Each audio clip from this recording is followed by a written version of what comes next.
안녕하십니까. 전격 시사 소현정입니다.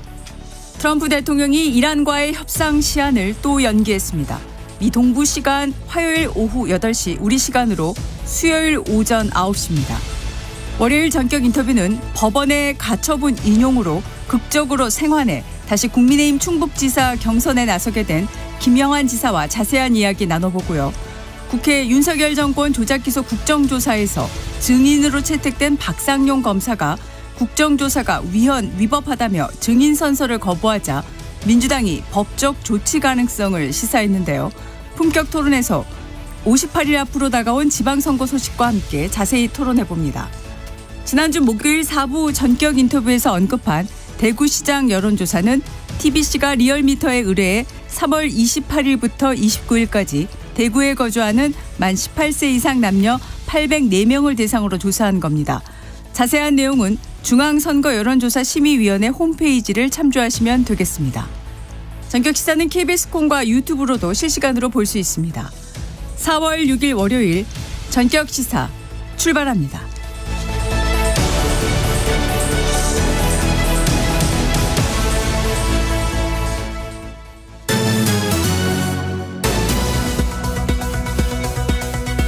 월요일 뉴스 브리핑 시작하겠습니다. 한국경제신문의 최영찬 기자 나와 있습니다. 안녕하세요. 안녕하십니까.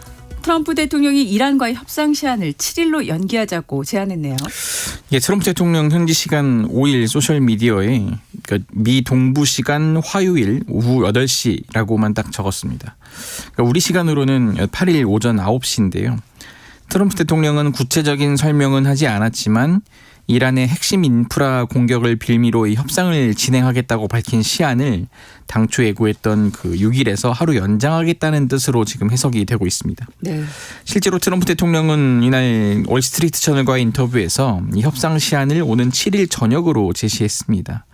인터뷰에서 트럼프 대통령은 이 시한까지 호르무즈 해협을 이란이 개방하지 않으면 전국에 있는 모든 발전소와 다른 모든 시설들을 잃게 될 것이라고 압박했습니다. 이란은 물러서지 않고 대응 수위를 높이고 있죠. 예, 갈리바프 이란 국회의장은 SNS에 트럼프 대통령을 향해 이 네타냐후 이스라엘 총리의 명령을 따르려는 고집 때문에 중동을 불바다로 몰아넣게 될 것이라고 경고했습니다. 이란 관영통신에 따르면 이란군 군사작전을 통합 지휘하는 이 하탐 아란비아 사령부 알리아바디 사령관은 이 미국과 이스라엘이 이란의 기반 시설을 공격할 경우 지옥문은 당신들에게 열릴 것이다 이렇게 말했습니다. 이란은 이스라엘과 쿠웨이트, 아랍에미리트 연합 등을 향한 이 미사일과 무인기 드론 공격도 이어갔습니다. 이란은 호르무즈 해협을 사실상 봉쇄한 상황에서 비적대국 선박 등만 선별적으로 지금 통과시키고 있는데요. 이란군은 형제국 이라크는 호르무즈 해협에 부과한 어떠한 제약에서도 면제된다고 밝힌 데 이어서 이 자국 항구로 생필품 등을 싣고 오는 선박의 통항은 허용했습니다. 네. 영화 같은 구조작전 소식이 들어왔더라고요. 3일 이란 혁명수비대에 의해서 미군 전투기가 격추됐는데 미국 특수부대가 2명을 다 구조하는 데 성공했다고요? 예, 트럼프 미국 대통령이 이란에 격추된 미국 전투기 승무원 구출 소식을 직접 알렸습니다. 자신의 SNS를 통해서 우리가 그를 구했다고 소식을 직접 전하면서 미군은 미국 역사상 가장 대담한 구조작전을 성공적으로 완수했다고 자평했습니다. 구조된 미군에 대해서는 부상을 입었지만 곧 완전히 회복될 것이라고 덧붙였습니다. 이란 내에서 실종된 미군 전투기 승무원을 약 이틀 만에 가까스로 구조하는 데 성공한 건데요. 앞서 지난 3일 이란 남서부 상공에서 미군의 F-15 전투기가 이란 혁명수비대 방공망에 격추된 바 있습니다. 이 탑승한 미군 2명이 비상탈출에 성공했지만 이후 조종사만 구출되고 다른 승무원 장교는 실종된 상태였습니다. 네, 이번 생환 소식은 이란군과의 치열한 교전 끝에 나온 건데 당시 상황 좀 자세히 전해주시죠. 네, 이 적진 후방이 홀로 남겨졌었는데요. 이 장교가 산악지대 갈라진 틈새에 몸을 숨겨서 이란군의 포위망을 24시간 넘게 피해 다녔습니다. 그가 지닌 무기는 호신용 권총 한 자루가 전부였다고 하는데요. 이란군 추적을 피해서 신호기 사용도 좀 자제했습니다.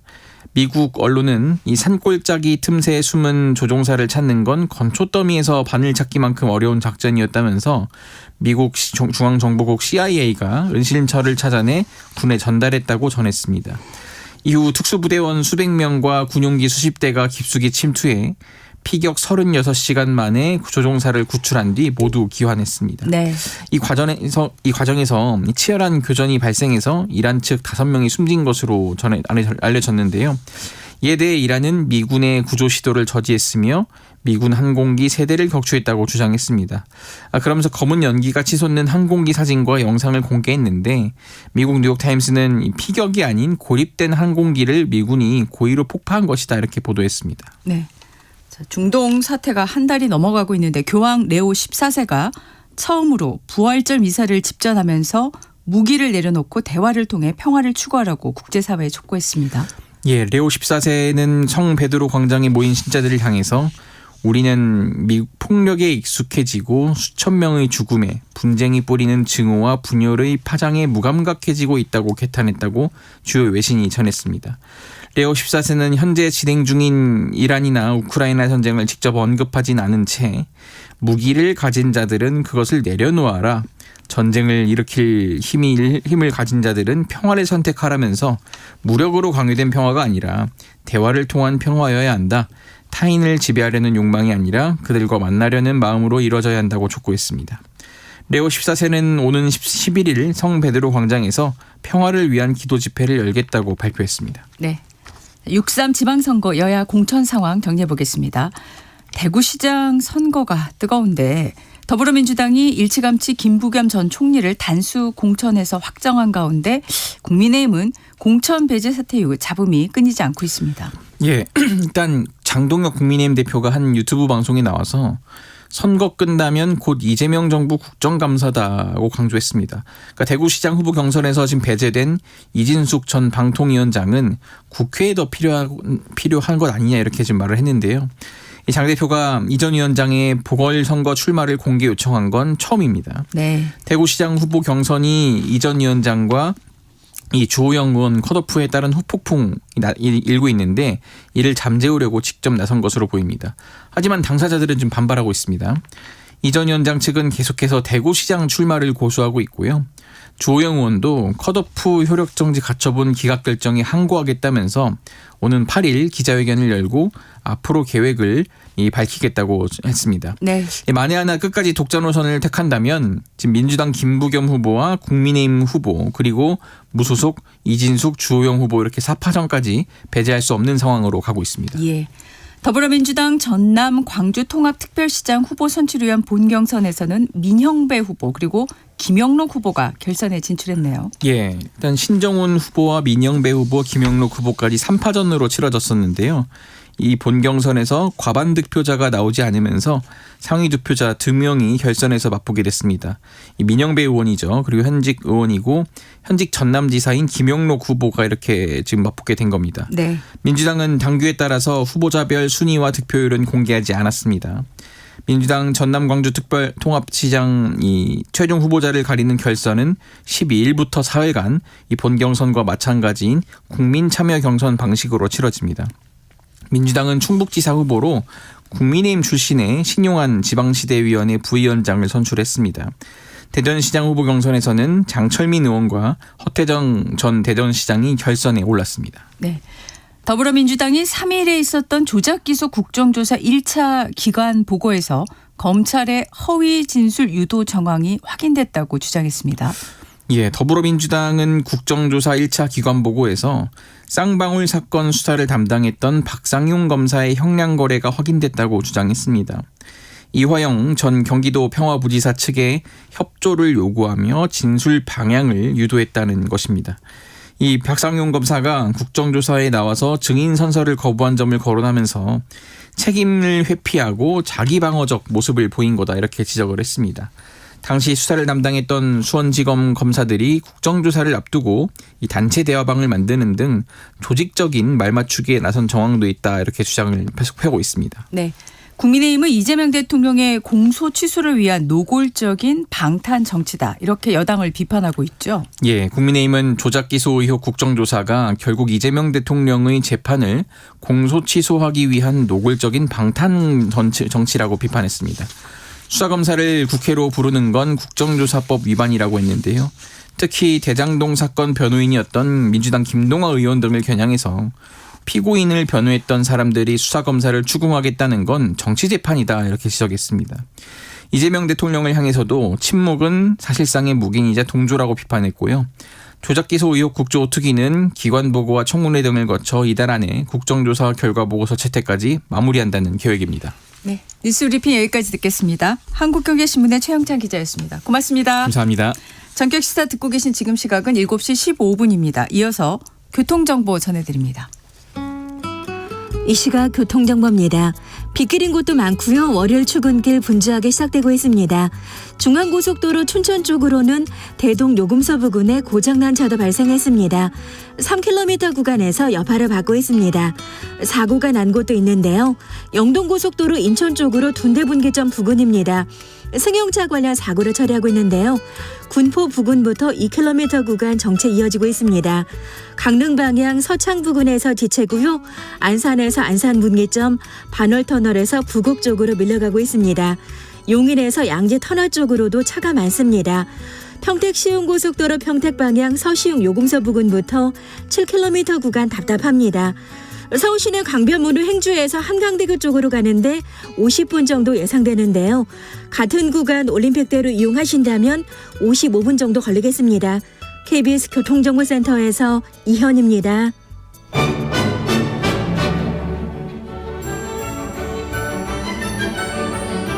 실시간 증시 현황과 전망을 발빠르게 전해드립니다. 이 시각 증시 따라잡기 채슬리 투자자문의 조재환 팀장 나와 있습니다. 어서 오십시오. 네, 안녕하세요. 지난주 금요일 미국 시장은 부활절 연휴라서 하루 쉬었는데 지난주 이슈 중에서 주목해야 될 내용 어떤 게 있을까요? 예, 일단 한 주 좀 돌아보겠습니다. 지난주 미국 시장의 핵심은 결국 금리 경로에 대한 재조정이었는데요. 네.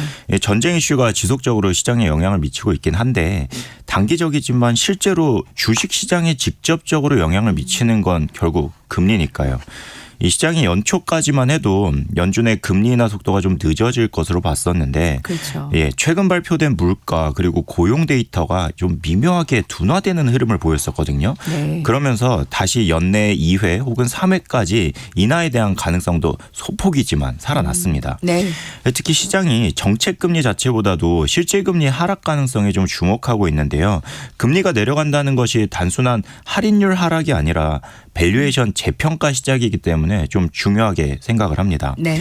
이런 과정 속에서 AI 그리고 반도체 관련 종목들이 좀 강하게 반응을 한 주였습니다. 지난주는 금리의 방향성이 시장에 영향을 미쳤다고 볼 수 있겠습니다. 네. 지금 말씀하신 다시 살아난 금리 인하에 대한 기대감 이게 시장에 어떻게 반영이 됐을까요? 예, 가장 먼저 나스닥을 자극을 했습니다.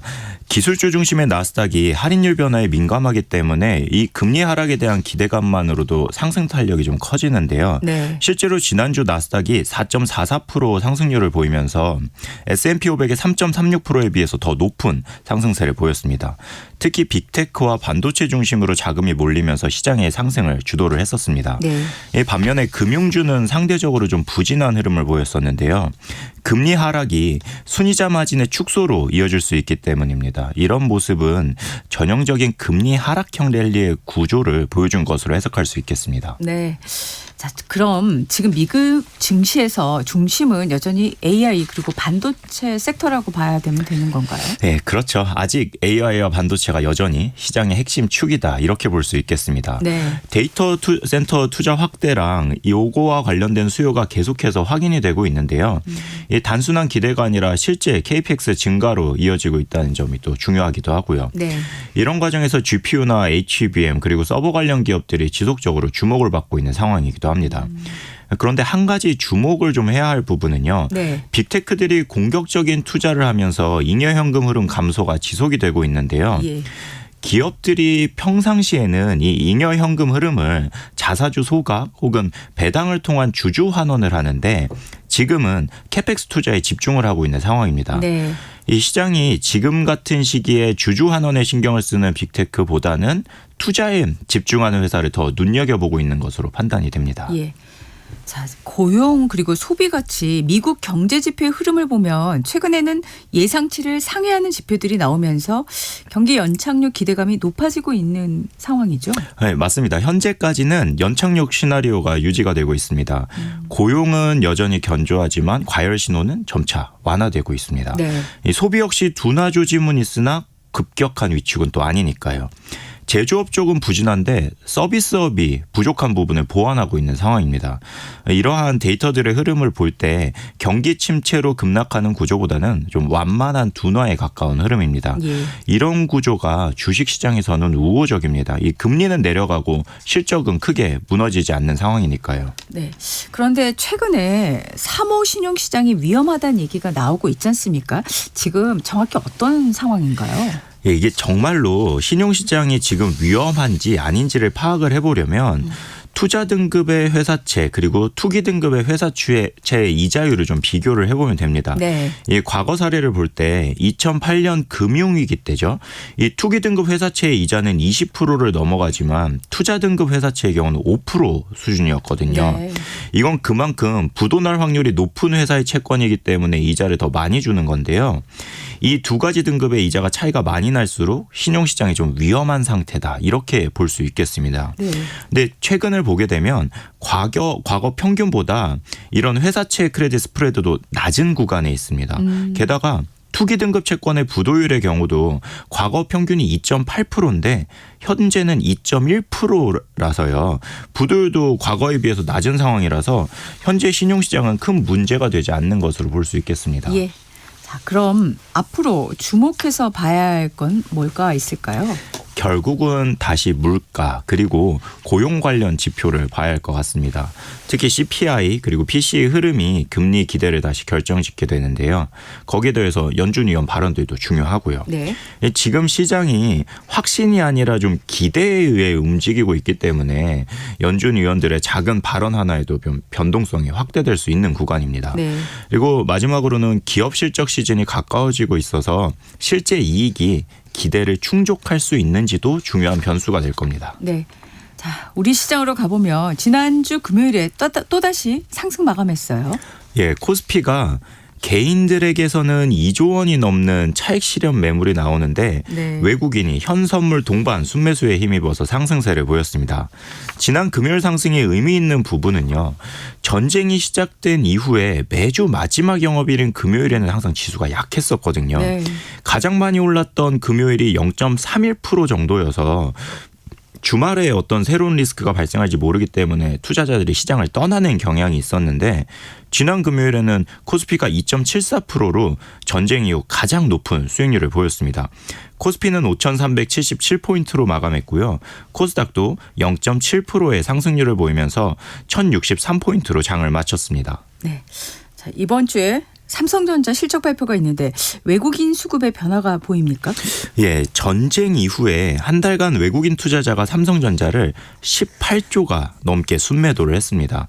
거래량으로는 1억 주에 가깝게 매도를 한 건데요. 네. 지난 한 달 동안 3영업일을 제외하고는 모두 삼성전자를 순매도한 겁니다. 외국인 지분율도 보게 되면 48.4%인데요. 2013년에 48.35% 지분율을 기록한 이후 최저치까지 지금 내려온 상황입니다. 네.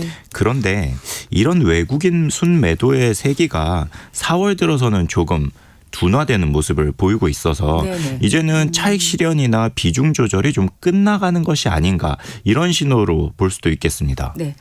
또 보면 그 방산 쪽에서 앞으로 기대할 만한 소식이 나왔더라고요.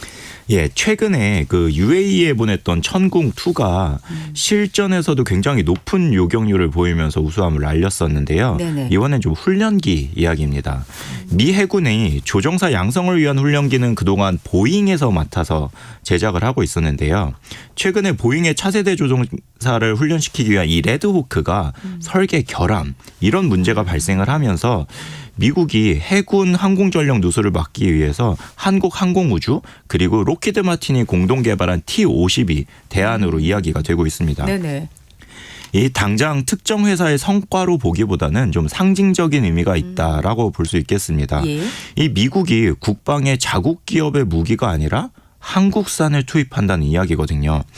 지금까지 우리나라가 미국에 무기를 사주던 나라에서 우리의 기술력으로 미국에 협업하는 나라가 되는 거니까요. 향후에 우리 방산 능력에 대한 평가가 달라질 수 있는 부분이라고 생각을 합니다. 네. 미국 주식 복귀 계좌 RIA 이 계좌가 상당히 호응이 많다고요. 예, 지난 3월 23일에 처음 계좌가 출시되었을 때요. 하루에 18,000개에 가까운 신규 계좌가 개설이 되었었거든요. 네. 그런데 4월 2일까지 9영업일 동안 9만 개가 넘는 신규 계좌가 개설이 되었습니다. 네. 이 원달러 환율이 치솟으니까 미국 주식을 팔고 국내 주식에 투자할 때 세금을 면제해주는 방안 중의 일환으로 이게 추진이 됐던 건데요. 지금까지 누적 잔고가 5천억에 가까운 수준이라서 무난히 진행이 되고 있는 것으로 보입니다. 네. 그런데 이게 실제로 혜택을 받기 위한 조건들이 좀 복잡해서 조건을 꼼꼼히 좀 따져보셔야 되지 않을까 그렇게 생각을 하고 있습니다. 네. 자, 지금 그 자사주 소각과 관련한 내용이 지속적으로 이야기가 되고 있는데 공시 관련 내용이 더 엄격해진다고요? 예, 기존에는 연 1회 사업 보고서에 공시하면 되던 요 자사주 내역을요. 네. 이제는 연 2회로 반기 보고서 그리고 사업 보고서에 공시를 해야 되고요. 기존에는 5% 이상 보유한 경우에만 공시를 하면 됐었는데 이제는 그 기준이 1%로 낮춰졌습니다. 네. 자사주를 그러니까 1% 이상만 들고 있어도 연 2회 공시를 해야 되는 거죠. 예, 예. 그리고 우리 시장의 체질을 개선하기 위해서 이렇게 시스템적으로 계속 수정을 해나가는 모습이라서요. 이 글로벌 IB들도 코리아 디스카운트가 계속해서 해소되어가는 과정이라고 분석을 하는 것으로 보입니다. 네. 이제 잠시 후 월요일 우리 시장 열리는데 오늘 주목해야 될 내용 뭐가 있을까요? 네, 이번 주말에도 계속해서 트럼프 대통령의 트루스 소셜에 다양한 전쟁 관련된 이슈들이 나왔었는데요. 예, 예. 미국 시장도 그렇고 우리 시장도 그렇고 지금은 더 이상 전쟁 관련해서 더 나빠질 부분은 없다라고 생각을 시장이 하고 있는 것 같습니다. 그래서 지금부터는 조금 실적에 주목을 해야 될 부분도 있는 것 같고요. 네네. 그래서 오늘 토요일 아침에 새벽에 끝난 야간 선물을 보게 되면 네네. 0.24% 소폭 하락하면서 끝났거든요. 그래서 말씀드렸던 것처럼 전쟁에 관한 내용들은 대부분 시장이 반영을 했다고 생각을 하시고 네네. 이제 시장은 삼성전자의 실적 발표를 앞두고 있기 때문에 이러한 관방 심리가 좀 이어지는 월요일 아침이 되지 않을까 생각을 합니다. 네. 오늘 말씀 여기까지 듣겠습니다. 고맙습니다. 예, 감사합니다. 이 시각 증시 따라잡기 채슬리 투자자문의 조재한 팀장과 함께했습니다. 계속해서 오늘의 날씨 알아보겠습니다. 대한민국 중심 채널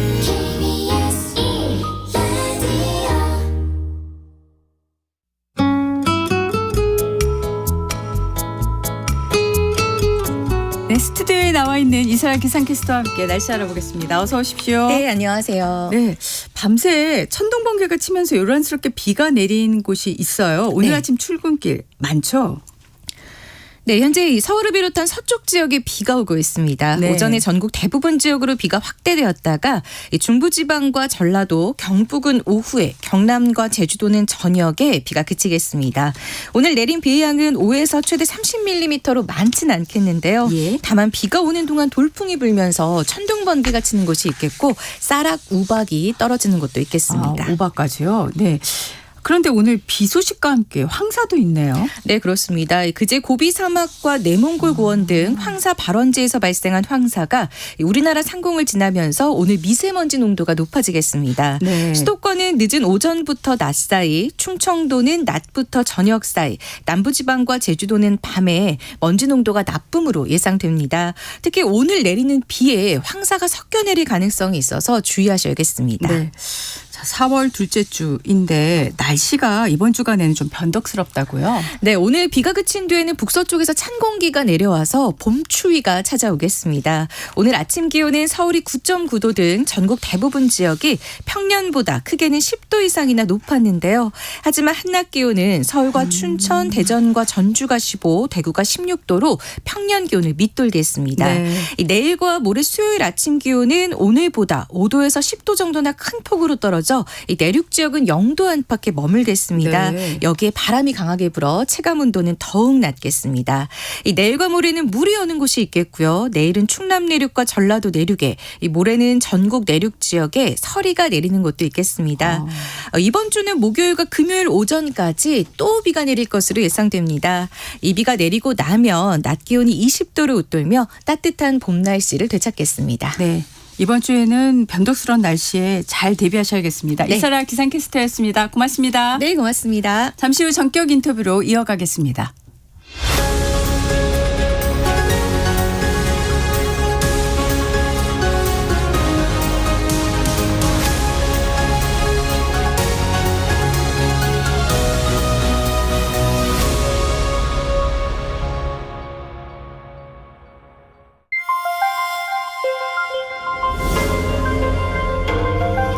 KBS 1라디오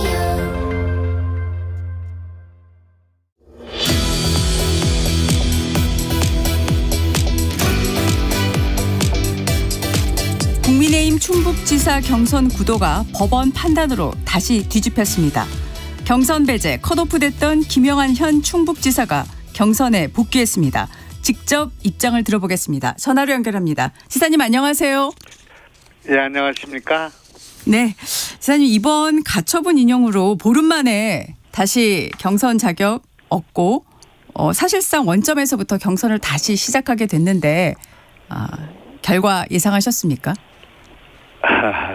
어제 부활절이었는데 주교님께서 저에게 부활했다고 축복을 해주셨습니다. 정말 지옥에서 살아나게 됐는데 저는 법적으로 헌법과 정당법에 근거해서 결정하면은 인용될 것이라고 기대는 했습니다만 법원이 용기를 내주실까를 걱정했고 따라서 반반 정도로 생각했습니다. 네. 사실 그 기자회견에서 죽음의 터널에서 돌아왔다 이런 표현까지 쓰셨어요.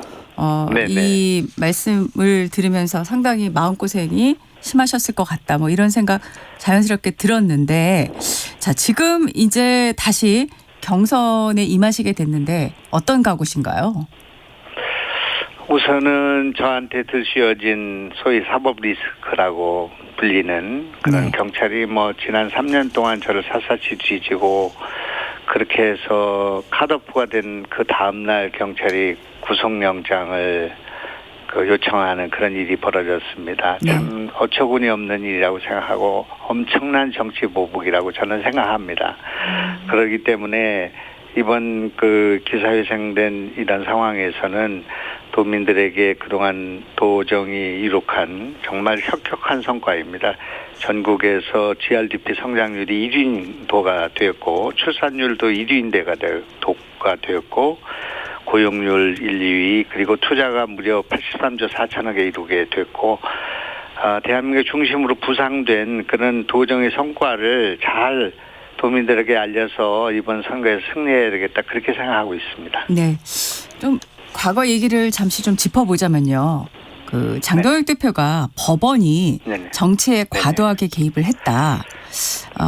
당시 그 재판을 맡았던 권성수 재판장이 국민의힘에 와서 공관위원장, 윤리위원장 하면 될 것 같다. 이런 말도 했었어요. 이 발언 어떻게 들으셨습니까? 이번 결정은 보기에 따라서는 공관위의 그런 결정을 뒤집는 것이고 또 당내에도 큰 부담이 되는 결정 아니겠습니까?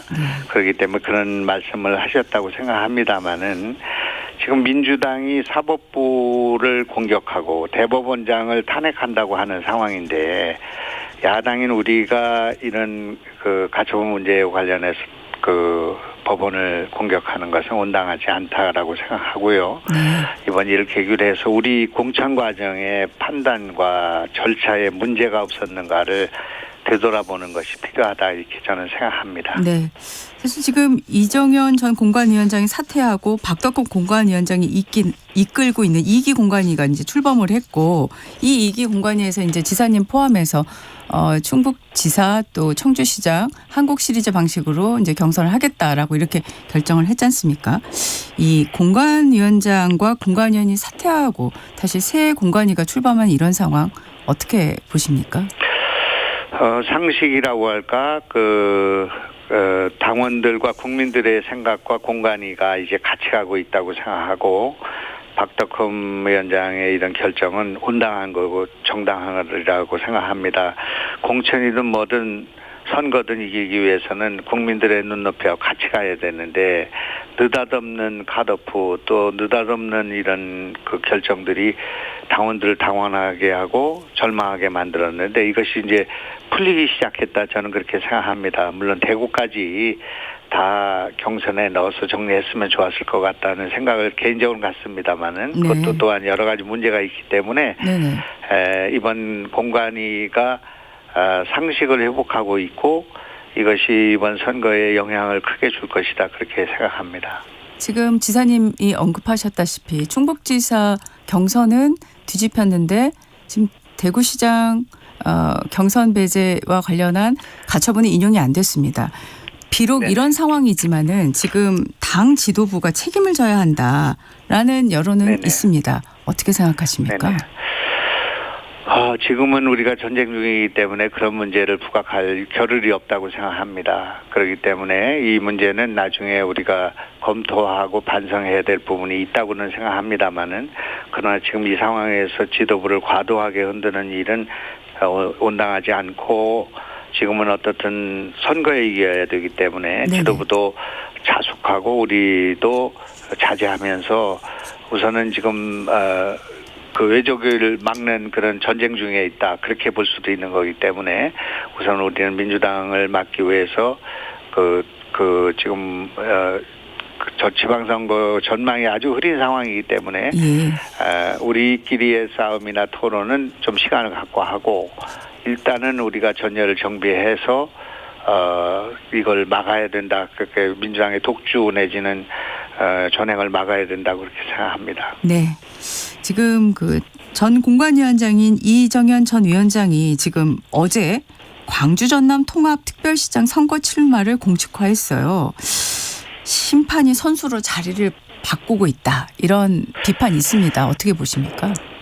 이정현 위원장은 이제 호남 정치인으로서 정말 어려운 우리 당에서 소중한 그런 자산인데 대전 전남 광주 통합시의 시장으로 나가는 것은 희생이고 선당우사의 정신이라고 생각합니다. 그러나 그것이 지금 여기까지 진행된 공천과 관련해서는 무리가 있었지만 그런 결정한 것은 평가해 줘야 한다 그렇게 생각합니다. 네, 알겠습니다. 자, 지금 충북지사 경선 관련한 질문을 좀 드려보겠습니다. 지금 그 사퇴했던 윤희근 전 후보가 복귀를 일단 주말 새 시사한 상황이고 조기령 전 후보는 불참 입장을 유지하고 있는 상황에서 지금 예비 경선 승자와 지사님이 1대1 본경선을 치르는 방식이지 않습니까?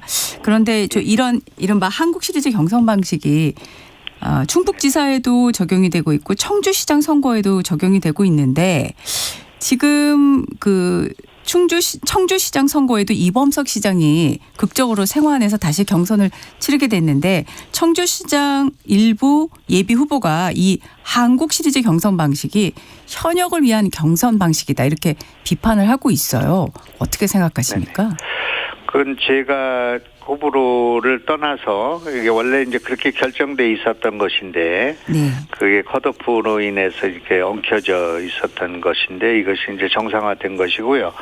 15, 16일 날 아마 윤곽근, 윤희근 이렇게 예비 경선을 치르게 되고 25일, 26일에서 본선을 저하하게 돼서 후보 결정은 27일 날 되는 그 경선 과정이 어제 발표됐습니다. 네. 요 경선 과정을 그대로 따라가면서 도민들의 선택을 받으면 된다고 생각하고요. 네. 이제 어떤 경우든 나왔던 후보들이 힘을 합치는 것이 지금 중요하기 때문에 단일 대우를 해도 지금 선거가 어려운 상황이기 때문에 티끌 조차도 다 모아야 된다 그렇게 생각합니다. 네.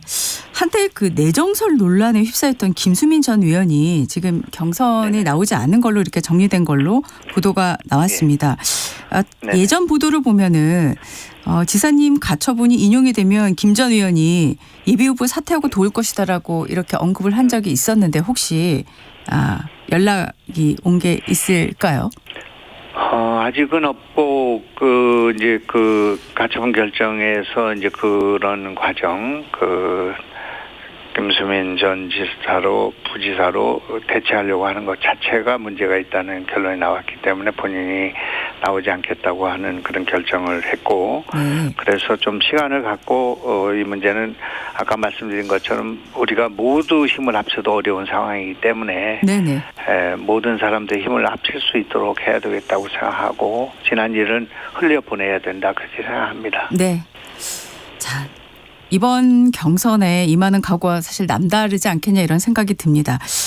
지금 최근에 이제 벌어지고 있는 상황 중에 하나가 당 지도부의 지원 유세를 과연 후보들이 받을 거냐 하는 질문들을 많이 하고 있습니다. 왜냐하면 그 당의 상징인 붉은색, 빨강색 옷을 입지 않고 흰색 옷을 입고 지금 현장에 나오고 있다는 그런 보도들도 있는데 지사님은 어떤 생각이십니까?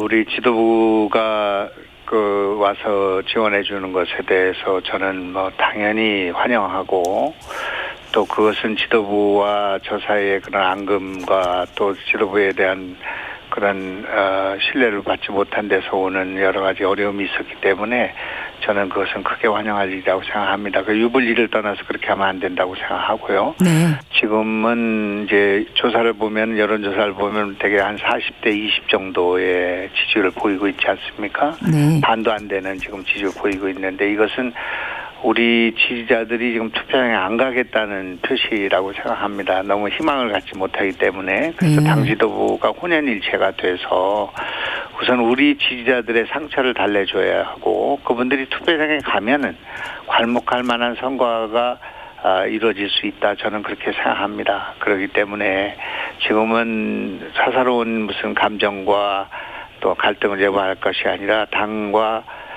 후보들이 힘을 합쳐서 이 지금 현재 어려운 상황을 돌파하는 게 필요하고 2달이라는 시간이 남아 있기 때문에 네. 우리는 충분한 기회가 있고 희망이 있다고 생각하고 지도부도 조금 더 국민의 눈높이에 맞는 그런 공천 그리고 후유증을 극복할 수 있도록 도와주시고 그리고 또 전체적으로는 좀 전열을 정비해서 절대로 이렇게 지방자치 권력까지 100% 모든 권력을 독점시키는 그런 일을 국민은 하지 않을 거라고 생각하기 때문에 국민들의 견제 심리를 가지고 우리가 완성할 수 있도록은 어렵더라도 우리가 적어도 민주주의의 싹을 키우는 그런 노력을 해야 된다 그렇게 생각합니다. 네.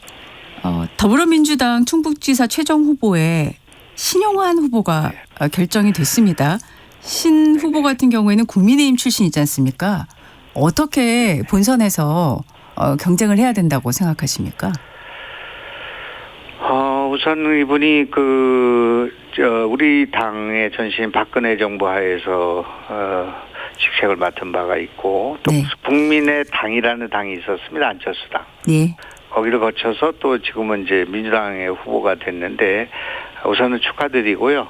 어떻든 우리는 그런 과거 또는 어떤 선거에 있어서 도민들을 걱정 끼쳐드리는 일을 하지 않고 정책과 비전을 가지고 충청북도의 미래를 설계하는 그런 페어플레이가 됐으면 좋겠고 제가 만일 후보가 된다면 그런 문화를 만들 수 있도록 노력하겠습니다. 네. 자, 지금 이제 충북지사 현직이신데 재선에 이제 도전하시지 않습니까? 어떤 비전을 유권자들에게 전달하시겠습니까? 우선 이번 일을 보면 정말 충북이라는 도세가 약한 데서 오는 문제가 많이 있었다고 생각합니다. 만약의 경우에 컷오프를 부산시장이나 서울시장을 할 수가 있었는가. 서울시와 부산시는 삼고초려하듯이 문제가 있고 재판 중인데도 불구하고 이게 경선에 참여를 시켰고 충북을 이렇게 컷오프의 대상으로 유일하게 이렇게 잘라버린 것은 충북의 도세가 약한 것과 관련이 있다고 생각하기 때문에 저는 이 강한 충북이 되어야겠다는 생각 같습니다. 민주당에 있을 때는 호남에 치이고 또 이 당에 오니까 영남에 치이고 또 여기 충청도의 통합 문제에서는 충남에 치이고 이렇게 되는 충청북도가 돼서는 앞으로도 계속 이런 순환이 계속될 거라고 생각하기 때문에 네. 도민들께 강한 충북을 만들어야 된다. 다행히 지금 충북의 모든 지표와 수위 또 첨단 산업이 집중되는 그런 문제 또 대한민국의 중심으로서는 이런 조건을 발견했기 때문에 충북이 캐스팅 보터가 되는 그래서 모든 정치의 중심이 될 수 있는 이번에 그게 보여준 거라고 생각합니다. 잘못된 공천에 브레이크를 건 것은 법원의 가처분을 통해서 이것을 중지시키고 원상복귀한 충청북도가 당을 살렸다. 저는 그렇게 생각하기 때문에 앞으로도 강한 충북을 만들고 절대 굴종하지 않는 굴복하지 않는 그런 원칙을 세워서 당과 나라의 민주주의를 지켜야 되겠다 그렇게 생각합니다. 네. 지금 그 지사님이 준비하고 있는 제1호 공약 재선이 됐을 때요. 어떤 걸까요? 제일 큰 공약은 뭐 K바이오 스퀘어나 또는 청주공항의 민간 전용 활주로나 이것이 이제 어느 정도 그 궤도에 진입됐기 때문에 지금 새롭게 제시하고 있는 것은 동구장을 만들어야겠다. 네. 그래서 오송에 그 5만석 규모의 동구장, 10만석 공연장을 갖는 동구장을 만드는 문제와 거기에 연계해서 제2구단을 창단하겠다. 그래서 제2 프로야구 구단이 만들어지면서 그 동구장이 완성되면 1구단을 만드는 이런 그 도민들에게 이제 정주의식에 또는 아이들에게 희망을 줄 수 있는 그런 문화시설을 갖는 때가 됐다고 생각하기 때문에 네. 이것을 제일 공약으로 내세울 생각으로 있습니다. 네. 지금 보면은 그 전남 광주는 이제 통합특별법이 통과가 됐고요. 그 대전 충남과 대구 경북은 지금 통합 이 특별법이 통과가 되진 않았지만 계속 그 추진을 하고 있는 상황인데 상대적으로 충북 또 뭐 강원도도 그렇고요. 이런 통합 흐름에서 논의가 지금 진행이 되는 부분이 없기 때문에 앞서 도세가 약하다는 부분을 좀 언급을 하셨잖아요. 이런 부분에 대한 대비책이 필요하지 않을까 이런 생각이 드는데 어떻게 보십니까? 네, 그 말씀하신 것 같은데 강원도는 또 특별법이 진행되고 있습니다. 네. 그러니까 강원도, 전주, 제주 그리고 전남 광주의 통합 특별법 다 진행되고 있고 네. 5국 3특 가운데 충북만 빠져 있습니다. 네. 충북은 지금 내동댕이 쳐져 있다 그렇게 생각합니다. 그래서 이걸 정부에 읍소하는 방향으로 돼서는 안 되고 충북이 우리 힘으로 자강해야 한다. 우리가 그 강한 충북으로 다시 서야 된다. 그렇게 생각합니다. 그럴 수 있는 조건을 우리가 갖고 있습니다. 그렇기 때문에 절대로 우리가 그걸 구걸하거나 정부에다 이런 법을 만들어 달라거나 그래서는 안 되고 우리 도가 자강해서 할 수 있는 규제 완화 또는 그런 지원 방법 또 우리가 성장할 수 있는 동력과 그런 방안을 원대하게 가지고 정부를 설득해야 된다고 생각하고 그것이 되지 않으면 우리 도민들이 힘으로 해야 된다고 생각합니다. 우리가 인구는 작지만은 네. 싱가포르의 10배 정도 되는 면적을 갖고 있고 그리고 홍콩의 7배나 되는 면적을 갖고 있습니다. 그러면서도 제일 아름다운 호수 경관, 백두대간 그리고 수자원을 갖고 있는 지역이기 때문에 첨단 산업이 여기 몰려 있고 대한민국의 중심에 있습니다.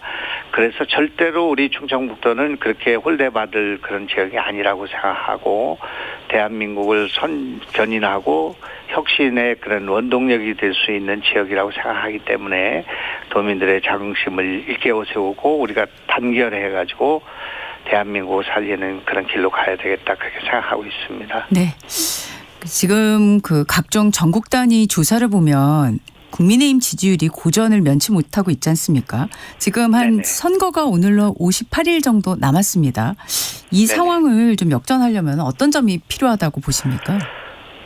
이거는 아주 쉬운 일이라고 저는 생각합니다. 지도부가 이 방송을 듣는다면 지금 중요한 것은 우리를 지지했던 지난번에 계엄 이후에 대선이 있지 않았습니까? 네. 대선이 있을 때도 김문수 후보가 한 20일을 앞두고 후보가 됐는데 그때도 41%를 얻었습니다. 우리 국민들이 그렇게 견제와 균형의 감각을 갖고 있는데 이것이 지금 투표장에 가지 않겠다고 하고 여론조사에 반응하지 않고 있습니다. 그렇기 때문에 이번 선거는 우리 지지자들 투표장에 갈 수 있도록 희망을 갖게 만드는 것이 필요한데 이번 공천 과정은 그런 것을 보면서 절망한 우리 지지자들이 지금 전화도 받지 않고 투표장에 가지 않겠다고 하고 있다고 생각합니다. 이걸 풀어드려야 된다고 생각합니다. 그리고 국민들에게는 견제 세력을 만들어야 한다. 이 이재명 정부가 국회를 다 전행하고 있고 행정부 권력을 100% 장악하고 있고 그러면서 사법부를 지금 장악하려고 하는 이런 상황에서 국민들이 지방 권력의 일부라도 우리에게 숨을 쉴 수 있는 공간을 줘야 된다는 호소를 하게 된다면 저렇게 일방적인 권력 독점을 막을 수 있다 이렇게 저는 생각하기 때문에 제일 중요한 것은 지금 상처받은 그 내부의 싸움을 통해서 국민들이 실망하고 있는 이런 그 당에 대한 신뢰를 지도부가 파악을 해서 상처를 아물게 해야 된다고 생각하고 과거의 문제, 미래에 결정할 문제들 그 윤 대통령의 문제나 개헌 문제 이런 걸 역사에 맡기고 우리는 지금 당면한 이런 민주주의를 지키는 문제에 힘을 합쳐야 된다 그렇게 저는 생각합니다. 네. 지금 말씀 중에 좀 언급을 하셨지만은 주말에 어제죠. 이제 윤석열 전 대통령이 탄핵 소추안 인용이 1년이 됐습니다. 민주당 같은 경우에는 지금 어제 입장을 내놨죠. 국민의힘이 반성한다면 6월 지방선거 후보를 내지 말라 이런 식으로 또 꼬집기도 했는데 국민의힘에서는 공식 논평은 내지를 않았습니다. 지금 말씀하신 대로 1년이 됐는데요. 예. 지금부터 당에서 어떤 점을 더 보완해서 나가야 된다고 생각하십니까? 이 문제는 아주 간단하다고 생각합니다. 이제 계엄에 대한 생각은 일단 정리가 됐고요. 그다음에 내란 이 문제에 관련해 사법부의 재판 진행되고 있고 그리고 앞으로 이 문제는 역사적인 공과를 묻게 될 것이기 때문에 그 문제는 역사의 평가에 맡기고 그걸 가지고 우리 당이 지금 한가롭게 싸울 수 있는 지금 그 겨를이 없다고 생각합니다. 그거는 역사에 맡기고 우리는 일치단결해서 어떻든 이재명 정부와 민주당의 독주를 막는 것이 나라의 민주주의를 지키고 이번 선거에 그런 핵심적인 사안으로 부상이 돼야 하는데 과거로 돌아가서 그걸 후벼파고 서로 싸우는 일은 이제 그만해야 된다고 생각합니다. 그리고 전장에 나가 있는 장수들 목을 지켜야 되고 목숨을 지켜야 되고 우리 나라의 민주주의 야당의 존립을 좀 위태롭게 하는 상황이기 때문에 지금은 사사로운 그런 일에 집착할 때가 아니다. 저는 그렇게 생각합니다. 네. 충북지사 선거만큼 지금 대구시장 선거 같은 경우에 김부겸 전 총리가 출마를 선언하면서 굉장히 뜨거워지고 있지 않습니까? 근데 지금 그렇습니다. 주호영 의원 그리고 이진숙 전 방통위원장까지 해서 4파전이 될 수도 있다. 이런 예상이 나오는데 어떻게 보십니까? 저는 절대 그렇게 되지 않을 거라고 생각하고요. 그리고 대구는 어떻든 우리의 그 야당의 심장인데 여기서 어떻든 대구 시민들께서 막판에 가면 그래도 우리가 야당을 살려야 되고 보수를 살려야 되고 그리고 독주를 막아야 된다는 쪽으로 힘을 모아주실 거라고 생각하고 지금 억울하고 답답한 그런 분들이 계실 텐데 저는 그냥 경선에 넣어서 이렇게 했으면 좋았을 텐데라는 그런 생각을 갖고 있습니다만은 그렇게 또 지도부에게 건의도 했습니다만은 지금 여기까지 온 상황에서는 어떻든 선당후사해야 한다 그렇게 생각합니다. 네. 주호영 의원 같은 경우에는 일단 항고 의사를 밝히고 있고 8일에 또 기자회견도 예고를 하고 있는데요. 같은 공천 갈등인데 주호영 의원의 가처분이 기각이 됐습니다. 어떤 차이가 있어서 법원에서 이건 기각을 했다 보십니까? 제가 그걸 언급할 그런 위치에 있지는 않습니다만 주호영 의원께서도 굉장히 억울한 면이 있을 거라고 생각합니다. 특히 저하고 저의 경우와 관련해서 이를테면 거기도 그 지지율이 좋지 않았습니까? 그리고 또 무슨 소위 저 같은 경우에 빌미로 삼았던 그 공작 정치나 이런 문제들도 없었는데 그거를 자른 거에 대해서 느닷없는 그런 것으로 항변하시는 것 당연히 있을 수 있다고 생각합니다. 그러나 이제 거기는 이제 우리하고는 좀 다른 여러 가지 또 조건이 있습니다. 후보가 좀 난립했다든지 또 현역 단체장은 아니지 않습니까? 네. 이제 그러니까 이런 여러 가지가 고려된 것이라고 생각합니다만은 그러나 어떻든 우리는 대구를 지켜야 하고 대구를 지키는 것이 또 전국 선거를 지키는 일이기 때문에 그래 김부겸 총리나 이런 분은 훌륭하신 분들이지만 그것이 갖는 정책 의미는 결국은 완전한 지방 권력의 독점을 민주당에 허용하는 문제이기 때문에 그것은 호불호의 문제가 아니고 개인적인 문제가 아니라 나라의 운명이 걸려 있는 거이기 때문에 대구 시민들이 정말 고민이 깊어지시겠지만 올바른 선택을 해주실 것으로 믿습니다. 네. 오늘 말씀 여기까지 듣겠습니다. 고맙습니다. 예, 고맙습니다. 잠시 후 네네. 품격 토론으로 돌아오겠습니다.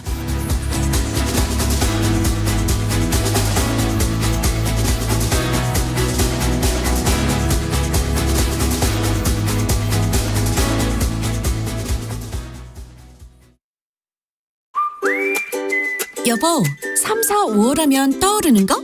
봄? 공익직불금 신청하는 달. 3월 1일부터 5월 31일까지 어떻게? 휴대폰 문자가 오면 신청하는 간편 신청. 읍면동 행정복지센터에서 신청하는 대면 신청. 새롭게 추가 농업이지 사이트에서 신청하는 온라인 신청. 신청이 불가한 농지도 있으니 공익직불제 콜센터 1334나 읍면동에 꼭 확인하세요. 본 캠페인은 농림축산식품부와 국립농산물품질관리원이 함께합니다. 초록여행 떠나요. 안녕하세요, 임지성입니다. 오늘 사연은 수현님이 보내주셨네요. 친구들과 함께 부산 기장바다를 보고 왔습니다. 평소엔 휠체어 때문에 이동이 걱정이었는데요. 초록여행 차량은 문이 옆으로 넓게 열리고 바닥에 턱이 없어서 휠체어를 탄 채 그대로 탑승할 수 있었죠. 차 안에서 친구들과 크게 웃으며 기장의 바다를 바라보던 그때 시원한 바닷바람과 행복이라는 감정이 파도처럼 밀려오는 것을 느꼈네요. 우리 함께 떠나봐요.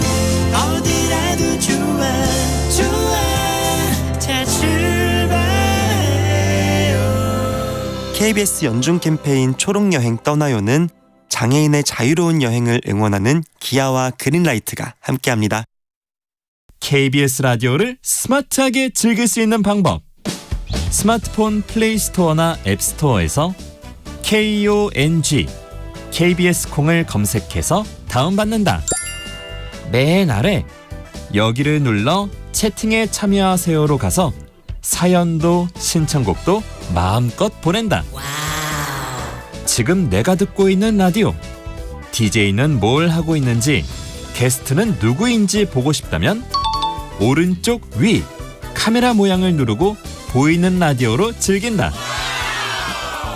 방금 들은 그 노래, 아까 들은 그 노래, 가수와 제목이 궁금하다면 오른쪽 아래 음표 버튼을 눌러서 실시간 선곡표를 확인한다.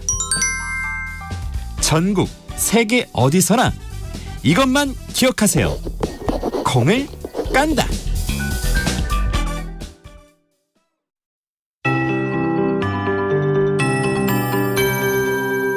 KBS 58분 날씨. 오늘 낮까지 대부분 지역에 비가 내리겠습니다. 비의 양은 5에서 20mm, 남부지방 최대 30mm가량으로 적은 편일 것으로 보입니다. 한때 소강 상태였지만 충청과 일부 남부에 이어서 오전에는 전국으로 비가 확대되겠습니다. 기압골 뒷자리의 찬 공기와 남서풍의 따뜻한 공기의 부딪힘으로 형성된 비구름의 영향을 받기 때문이고요. 낮까지 오다가 오후부터는 전국이 맑아지겠습니다. 천둥, 번개, 돌풍 주의해 주시고 쌀아구박이 떨어질 수 있겠습니다. 안전사고에 유의해 주시기 바랍니다. 낮 기온은 서울, 전주, 대전 15도 등 13에서 18도로 어제보다 낮겠습니다. 오늘 오후부터는 찬 공기가 유입됩니다. 오늘보다 내일 5에서 10도가량 기온이 떨어지면서 아침에 추워지겠습니다. 서울 3도 등 영하 1도에서 영상 7도의 아침 기온 예상되고요. 낮 기온도 서울 13도를 포함해서 11에서 15도 분포가 되겠습니다. 내일은 일교차가 다시금 커지겠습니다. 그제 황사가 발원했습니다. 이 황사 영향으로 오늘 황사가 섞여서 비가 내릴 가능성이 있고요. 미세먼지 농도가 높아서 마스크 착용하시는 게 좋겠습니다. 그리고 강원 산지와 경북 산지에 강풍이 이어지겠고요. 서해 바다의 안개 또한 주의해 주시기 바랍니다. 현재 서울의 기온은 10.5도입니다. 강혜정입니다.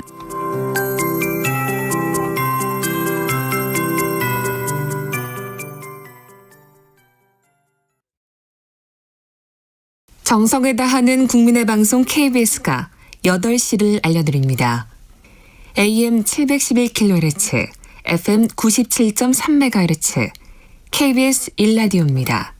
HLKA.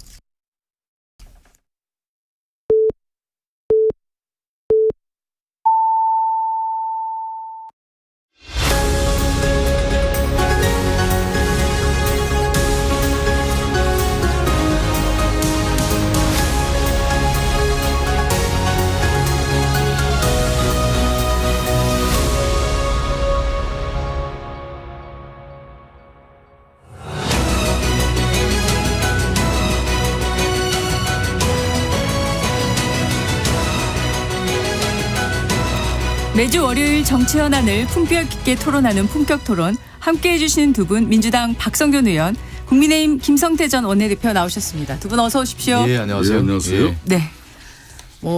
각 지역마다 지금 선거가 점점 뜨거워지고 있는데 대구시장 선거는요, 4파전으로 치러질 가능성이 거론이 되고 있습니다. 주호영 의원도 그렇고 이진숙 전 위원장도 그렇고요. 지금 김성대 대표님, 그 기각 결정을 받았는데도 주 의원이 지금 항고방침 시사했고요. 기자회견도 예정하고 있는데 무소속으로 나올 가능성 어떻게 보십니까? 저는 반반이라고 봐요. 반반. 네. 그러니까 이제 그 사자성어의 교토상굴이라는 말이 있잖아요. 네. 그러니까 이제 토끼는 29를 갖다가 3개를 판다는 거거든. 조영 부의장 같은 경우는 상당히 이번에 한편으로는 슬기롭고 대단히 지혜로우면서도, 근데 한번 이건 아니다 해가지고 틀어지면은 참 잡기가 어려운 사람이 이 조영 부의장이에요. 그래서 저도 몇 차례 통화를 해봤습니다만은 이미 네. 정치인으로서, 육선 정치인으로서 본인이 대구에서 공천 받을 때마다 한 번도 뭐 그렇게 편안하게 받은 적은 없는데, 그래도 나름 뭐 자기는 보수의 품격과 또 보수의 어떤 가치를 위해서 헌신했는데, 이 뭐 지도 체제가 자신을 갖다 이렇게 대하는구나, 여기에 대한 엄청난 그 붕괴가 있었어요. 그래서 제가 아까 교토상굴이라는 그 표현을 썼습니다마는 무소속 출마를 포함한 모든 그 가능성을 다 열고 있다고 저는 봐요. 8일 이제 기자회견하고, 그 기자회견을 한다는 것은 한편으로는 이제 지난번 가처분 인용 기각이 되고 난 뒤에 지금 항고를 제가 곧 해요. 아마 오늘쯤 할 것 같은데. 네. 항고 이후에 기자회견을 통해서 이제 법적 다툼으로 계속 유지를 하면서 뭐 장동익 지도부에 뭐 자신에 대한 어떤 그런 예우나 뭐 교통정리 이런 부분을 기다릴 건지, 안 그러면 이제 법적 투쟁과 함께 무소속 출마로 이렇게 그 길로 갈 건지, 네. 뭐 그런 부분이 이제 며칠 상간에 이제 결정되지 않겠나 보고 있습니다. 네. 민주당 같은 경우에는 김부겸 전 총리로 뭐 단수공천 확실히 정하고, 지금 사실 뭐 여러 가지 메시지들을 김 전 총리가 내놓고 있지 않습니까? 그런데 주말에 좀 화제가 됐죠. 박근혜 전 대통령 예방까지도 거론하고 있는데 어떻게 보세요? 김부겸 전 총리의 이제 현실적 판단이겠죠. 선거라고 하는 것은 현실이고요. 또 그 지역의 어떤 민심이라고 할까요? 그 부분까지 이제 고려를 해야 되는 거고 저는 두 가지 큰 방향을 봤다고 봐요. 네. 하나는 뭐냐면 이제 대구의 지역 발전과 새로운 비전 제시를 위해서 김부겸 전 총리가 대구시장에 출마하지 않았습니까? 이러한 가치를 실현하는 차원에서 의 하나의 측면이 있는 거고 또 하나는 이제 현실적 대구의 민심에 대한 부분도 반영하고 김부겸 전 총리가 그런 얘기를 많이 했잖아요. 포용과 통합이라고 하는 부분이 있는 거기 때문에 네네. 현실적 판단을 했다. 이렇게 저는 생각을 하고 있습니다. 그 앞서 우리 김성태 대표님께서 주호영 후보에 대한 얘기를 했는데 네. 저는 개인적으로 볼 때 이 흐름의 내상이 너무 깊은 것 같습니다. 내상이 너무 깊어서 못 나올 가능성도 굉장히 커졌다. 무소속으로. 예, 네. 예. 왜 그러냐면 예. 제가 지난번에도 한번 말씀드렸지만 국회 부의장이고 이제 육선이잖아요. 그러면 네. 어떤 일을 했을 경우에 이 정도의 명분이 있다고 하면은 그냥 하나의 이런 경력과 정치적인 선배로서의 디그니티가 있는 거거든요. 그걸로 그냥 가야 되는 건데 그것이 이미지가 너무 훼손이 된 상태가 된 것 같아요. 그리고 제가 첫 출발부터 저는 조금 잘못되지 않았느냐. 그러니까 국회의장이나 네. 육선 의원이 다시 이 어려운 상황, 특히 국민의힘 보수가 이렇게 무너지고 망가지고 있는 상황에서 네네. 자신의 고향에 가서 다시 터전을 닫고 거기에서 안식처를 찾는 것 자체가 대구 민심에 부합되지 않을 것이다라고 좀 저는 봤고 예. 그게 아마 지도부에서 그렇게 판단했을 것이다라고 하는 점은 제가 처음부터 말씀드리지 않았습니까?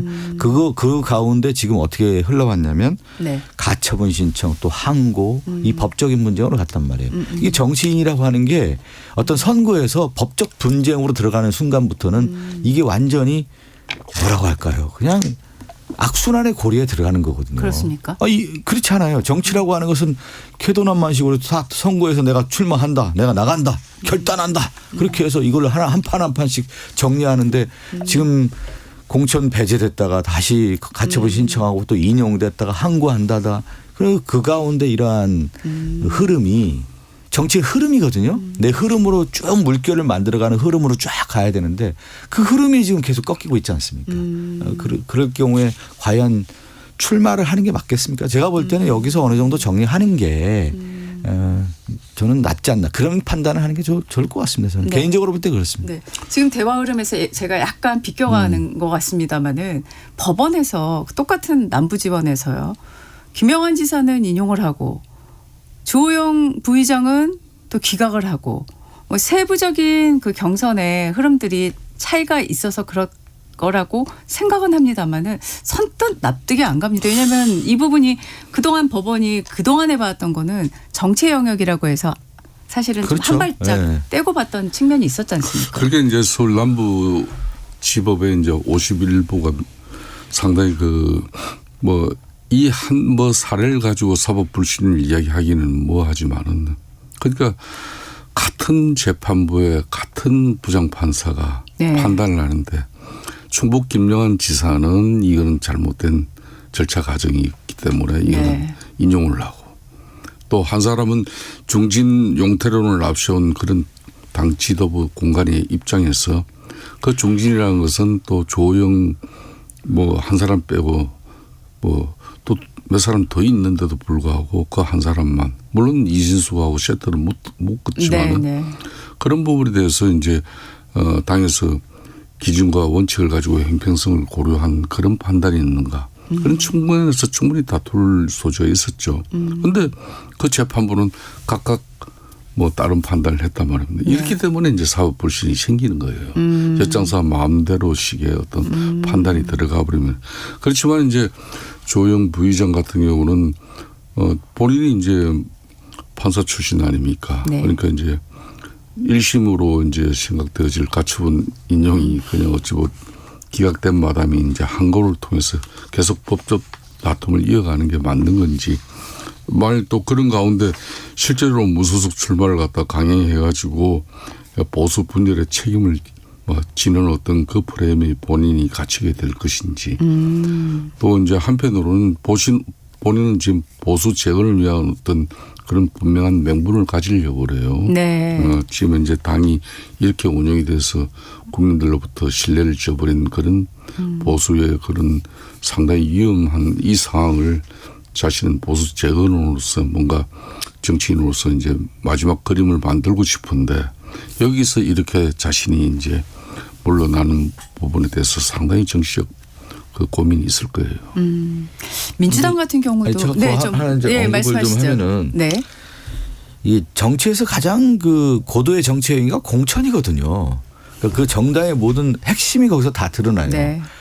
거기서 정치력도 드러나고 국민에게 보여주는 어떤 상징력도 다 보여주고 그래서 이 공천이라고 하는 것이 마지막 결정의 순간이란 말이죠. 근데 지금 이제 국민의힘이 상징적으로 볼 때 김영환 후보, 주호영 후보 이러한 실수일까요? 아니면 실수라기보다는 패착을 한 거죠 서로. 패착. 그냥 이 고도의 정치 행위를 통해서 딱 정리하는 거거든요. 정리의 힘이거든 이게 원래 공천이라는 것이. 그런데 정리를 못 해가지고 법으로 가고 이랬을 경우에는 국민들이 볼 때 이건 정치 집단이 못 되는 거구나. 아니 소송하고 그것이 정치 행위가 아니잖아요. 이렇게 가가지고는 실제 국민의 마음을 사로잡기는 어려운 거고 여기서부터 그 국민의힘 장 지도부 공천의 이런 모든 과정들 거기에 있는 후보들이 이미지뿐만 아니라 국민의 신뢰를 다 잃어버린 거죠. 지금 사실 그 국민의힘 공천은 지금 제일 많이 언급되는 게 뭐 난맥상이라는 표현들 많이 쓰시잖아요. 예, 그 정도로 지금 한 곳, 두 곳이 아니고 여러 곳에서 그렇죠. 지금 벌어지고 있는 상황이라 뒤에 가서 좀 더 자세히 얘기를 나눠보겠고요. 김관영 전북지사도 네네. 가처분 신청을 냈어요. 뭐 본인이 사실관계는 인정한다라고 하면서도 이제 그 입장을 보면 돈은 곧바로 회수했고 징계 절차는 하자가 있다 이렇게 주장을 하고 있는데 가처분 결과 받아들여질 걸로 보십니까? 저는 어려울 거라고 봅니다. 네. 그거는 왜 그러냐면 명백한 영상이 있고 예. 그 행위가 드러났기 때문에 전격 결단을 한 거 아니에요. 당 지도부가 이것은 명확한 증거가 있고 그렇다고 하면은 당의 이제 제명이라고 하는 것은 최고의 징계수위거든요. 그렇죠. 그 징계수위를 했다라고 하는 것은 정치적 결정이고 이 지방선거에서 이런 행위가 있어서는 안 된다라고 하는 당에서의 국민에게 선언하는 행위란 말이죠. 그것을 통해서 했기 때문에 저는 가처분 신청은 받아들이기 어려울 거라고 봅니다. 근데 또 이런 반론도 있긴 하더라고요. 그러면 부산시장 지금 경선에 나오고 있는 전재수 의원은 통일교로부터 금품 수수 의혹이 있고 수사가 진행 중인데 전재수 의원은 또 방에서 일단 조치를 안 하고 있지 않습니까? 이거에 대해서는 어떻게?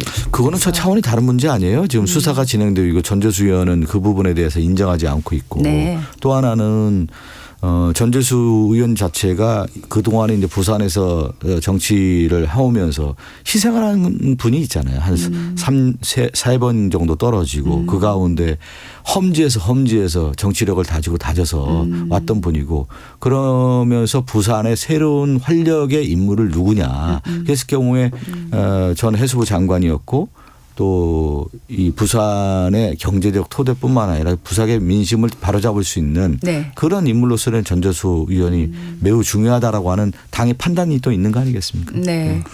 그렇지만 이제 국민들이 지켜보는 입장에서는 분명히 이유도 형평성의 문제가 있는 것이죠. 부산 뭐 시장 민주당 후보 같은 경우는 이제 그것도 작년 이제 민주당이 또 만든 그 특검에 의해서 그 통일교 이제 2인자로 불리어졌던 윤용호 본부장 그 진술에 의해서 국민의힘 권성동 의원 같은 경우는 지금 구속돼 가지고 소감생활을 하고 있잖아요.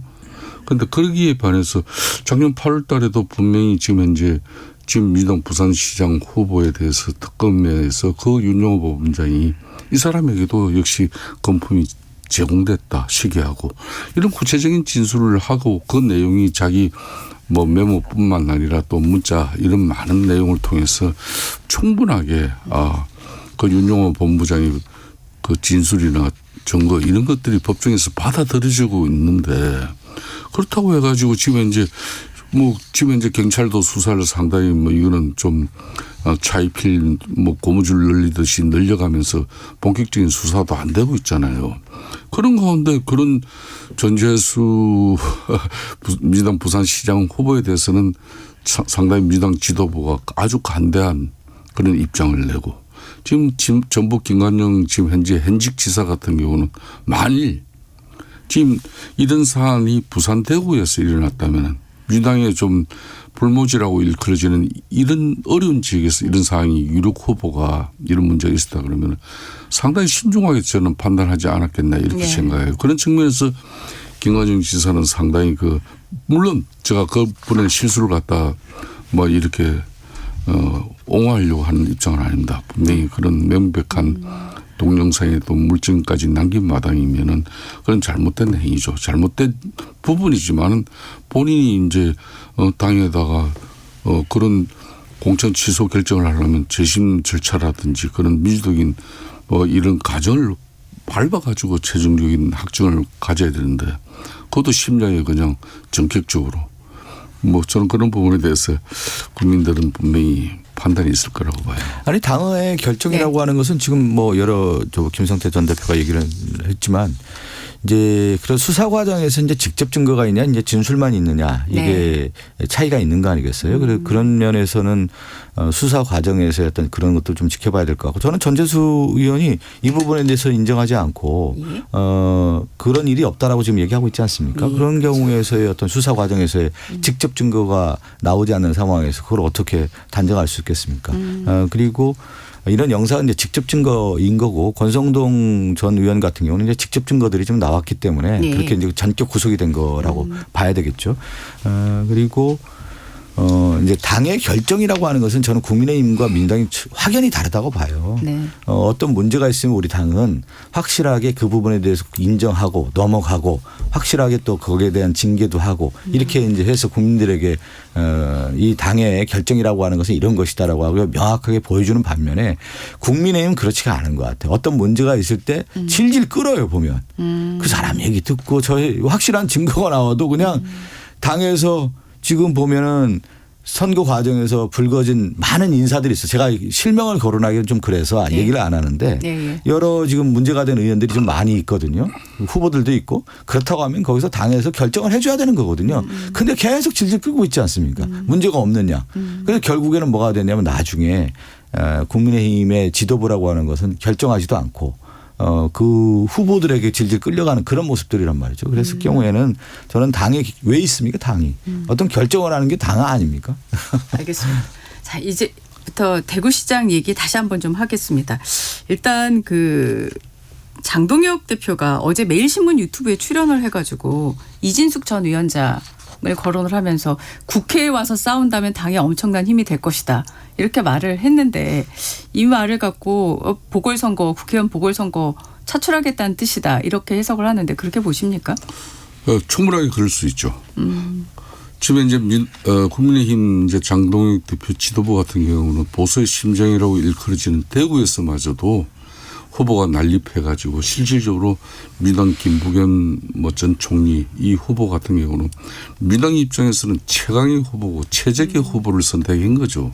그럼 여기에 지금 현재 만일 이 보수 진영에서 국민의힘 후보 그리고 주호영, 이진숙 이런 사람들이 무소속으로 나와서 실질적으로 사파전이 된다면은 그 선거는 제가 볼 때는 정말 이거는 정말 민주당 김부겸 총리를 위한 후보를 위해서 맞춤의 선거 구도가 된다. 이런 상황에서 장동혁 대표 입장에서는 어떻게 하든 그런 상황을 갖다 피해야 될 거 아닙니까? 네네. 그런 차원에서 이제 특정 지역을 일컬어서 이렇게 보궐선거에 당신 공천 기회를 부여해서 이렇게 이번에 다시 이제 국회로 돌아오라. 이런 내용은 아니었지만 그래도 받아들이는 입장에서는 충분하게 이번 6.3 보궐선거에서 발생하는 보궐선거 공천을 할 수도 있다는 그런 분명히 뉘앙스를 풍긴 거는 틀림없죠. 네. 그렇기 때문에 이제 받아들이는 입장에서는 그렇지만은 이제 장동혁 대표 입장에서는 이준석 후보를 먼저 이제 아우르고 추스려서 그렇게 되면은 이제 국민의힘 6인 경선이 이루어지고 나면은 거기 후보가 무난하게 이제 김부겸 후보를 이제 대응할 수 있을 것이다 이렇게 보는데 제가 볼 때는 조영 지금 현재 부의장이나 인숙 이 사람들이 누구든 네. 국민의힘 후보 6인 경선에서 이루어지더라도 이 사람의 경쟁력 가지고 김부겸 진민당 후보를 대적하기는 어려울 것이다 보는 거예요. 그렇기 때문에 최종적으로 자신들이 무소속으로 뛰고 있더라도 최종적으로는 후보 단일을 가져갈 수밖에 없다. 그때 이제 대구 시민 여론조사를 통해서 여론이 우위를 가져가면은 그때는 국민의힘 후보가 될 수도 있다는 어떤 정치적인 판단도 또 깔려 있는 거예요. 지금 현실적으로. 현실적으로 막판에 단일화가 돼야지만 김부겸 후보와 그래도 맞붙을만 하다. 지금 이렇게 얘기를 하시는 그렇습니다. 거죠. 이 상황이 잘못하면 그렇게 흘러가요. 그렇게 흘러가요. 네네. 막판에는 단일 양자구도가 되겠죠. 왜 네. 그러냐면 예. 대구에 있는 시민들도 그렇고 이제 민심이 네. 김부겸 전 총리 민주당 후보인데 아니 보수 후보가 분열 구도로 가서는 되겠느냐라고 이제 아마 엄청 언론에서도 그렇고 그 지역 민심도 들끓을 겁니다. 그러면 한 후보로 정리가 되겠죠. 그 정리된 후보의 지역구를 이진숙 씨를 보낸다? 장동혁 대표의 이제 내심이 그렇게 드러난 거 아니겠어요. 근데 저는 좀 답답해요. 어떤 게 답답하세요? 이 장동혁 대표가 아직 정치 경력이 너무 짧아서 그런지 그런 가운데 당대표를 해서 그런지 전체 그림이 없는 것 같아요. 전체 그림이. 만약에 지금 왜 전체 그림이라고 하면 아마 어떻게, 김성태 네. 대표도 그런 생각을 하셨을 네, 거예요. 네. 선거라고 하는 경우에 전체 그림을 딱 봐야 되는 거예요. 요번에 그러면 서울은 어떻게 하고 부산은 어떻게 하고 우리의 가장 핵심이라고 하는 것은 대구는 어떻게 하고 그런 가운데 인물들을 어떻게 포진시킬 건가. 결국 전쟁이 아니에요. 이 선거라고 하는 것은. 그래서 인물 장수를 뽑아서 포진을 시켜야 되는 건데 네. 그러면 가장 격정지는 어디냐. 그러면 여기에 좀 힘을 실어야 된다라고 하는 부분이 있을 거 아니에요. 거기에 좀 힘을 맞춰야 되는 거고. 그럼 대구 같은 경우는 자기들의 안전한 지역이라고 볼 수가 있는 거 아닙니까? 그러면 여기는 딱 정리를 해줘야 되는 거거든요. 먼저. 이렇게 해서 정리해주고 딱 나가야 되는 건데 이게 이제 안 되다 보니까 이진숙 씨도 지금 보면은 이미지 계속 그냥 흐려지고 그냥 어떻게 되다가 그러면 이 가운데 이준숙이라고 하는 그냥 여전사의 이미지 있으니까 좀 힘을 빌려서 하자. 명분도 없이. 그러면 이거는 뭐냐면 또 친윤 세력의 부활이고 윤 어게인의 부활이다. 이렇게 비춰질 수밖에 없는 거 아니에요. 그러니까 막판에 밀려서 이렇게 밀려서 제가 앞서도 얘기했잖아요. 네. 국민의힘이라고 하는 게 문제가 있으면 그걸 딱 전격적으로 해결하고 명분을 잡고 국민들에게 이런 호소력을 가지고 가야 되는데 소수와 설득을 가지고 가야 되는데 밀려 가다 보니까 민심이 그냥 떠나는 그런 가운데 있다. 그러니까 이제 국민의힘 입장에서도 이제 대구의 후보가 난립되니까 일정 부분 교통 정리를 해가지고 그렇죠. 뭐 좀 판단을 한다고 한 게 자충수가 돼버린 거죠. 그게 이제 이정현 공관위 위원장의 중진 용태론인데 그 중진 용태론을 세워가지고 뭔가 뭐 원칙과 기준이 섰다 그러면 그걸 일관성 있게 적용을 한다든지 네네. 또 당사자들의 반발을 최소화시켜가지고 그래 보수 심장 대구가 국민의힘이 어떻게 해서 이렇게 이번 6.3 선거판의 가장 중심 이렇게 그림을 만드는 그 자체가 잘못된 그러니까요. 거죠. 그런 측면에서 이제 뭐 그런 공관위 위원장은 이미 이제 사퇴를 한 마당이니까 누구한테 책임을 물을 수도 없는 거예요. 그러니까 여러 전선이 있는데 전선에 네. 집중된 힘을 어디 하냐면 대구에 집중할 게 아니란 말이에요. 지금 보면 그거를 만든 게 지도부예요. 하여튼 우리 박이 네?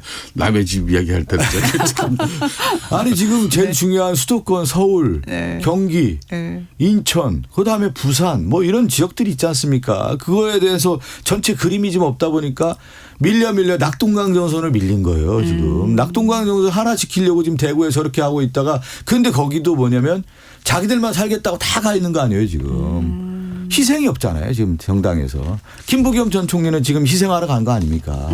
자신 요 마지막 정치 인생에 대구의 발전을 위해서 가겠다라고 하고 그 명분을 가는 거 아니에요. 근데 다른 국민의힘 후보는 야 우리 당 다 망하니까 나 좀 거기 대구 가서 좀 살겠다. 각자 도생하겠다. 이렇게 비춰진단 말이에요. 그러니까 국민의힘에 힘을 안 쏠리는 거란 말이에요. 네. 지금. 그 누구한테 지금 대구 시민들한테 그렇게 얘기해 보소. 야 그렇게 혜택을 많이 받았던 사람이 다시 대구로 돌아오냐 이렇게 되는 거란 말이에요. 그 구도 가지고는 저는 그래서 이 대구가 정리가 안 되다 보니까 확장이 안 되는 거예요. 서울, 경기, 인천, 부산, 경남 이렇게 확장이 돼야 되는 거거든요. 대구에서 집안 싸움을 하고 있으니까 이 집안 싸움에 진화가 안 되다 보니까 그냥 망하는 구조로 간단 말이에요. 아니 대구에서 이렇게 되는 경우가 역대 선거가 어디 있었어요? 우리 박성준 의원은 이제 민주당 6.3 지방선거 전략이나 기획에 참여하지 않고 국민의힘 잡을 위해서 고민하는 사람 같아요. 그게 아니라 근데 보여지지 않습니까? 그 대표님. 아픈 대목을 뭐 잘 짚긴 짚었습니다만은 하여튼 네. 뭐 그래도 부자 몸조심하세요. 지금 이재명 대통령의 국정 운영 지지율이나 민주당 정당 지지율이 워낙 높기 때문에 이제 저는 자신감 있는 이야기를 하는 건데 이런 걸 이제 국민의힘 지도부가 그냥 6.3 지방선거 같은 경우는 이게 이 선거도 참패를 해버리면은 2028년 총선이나 2030년 다음 대선 쉽게 말하면 수권 정당으로 대선 기반이 날아갈 수가 있거든요.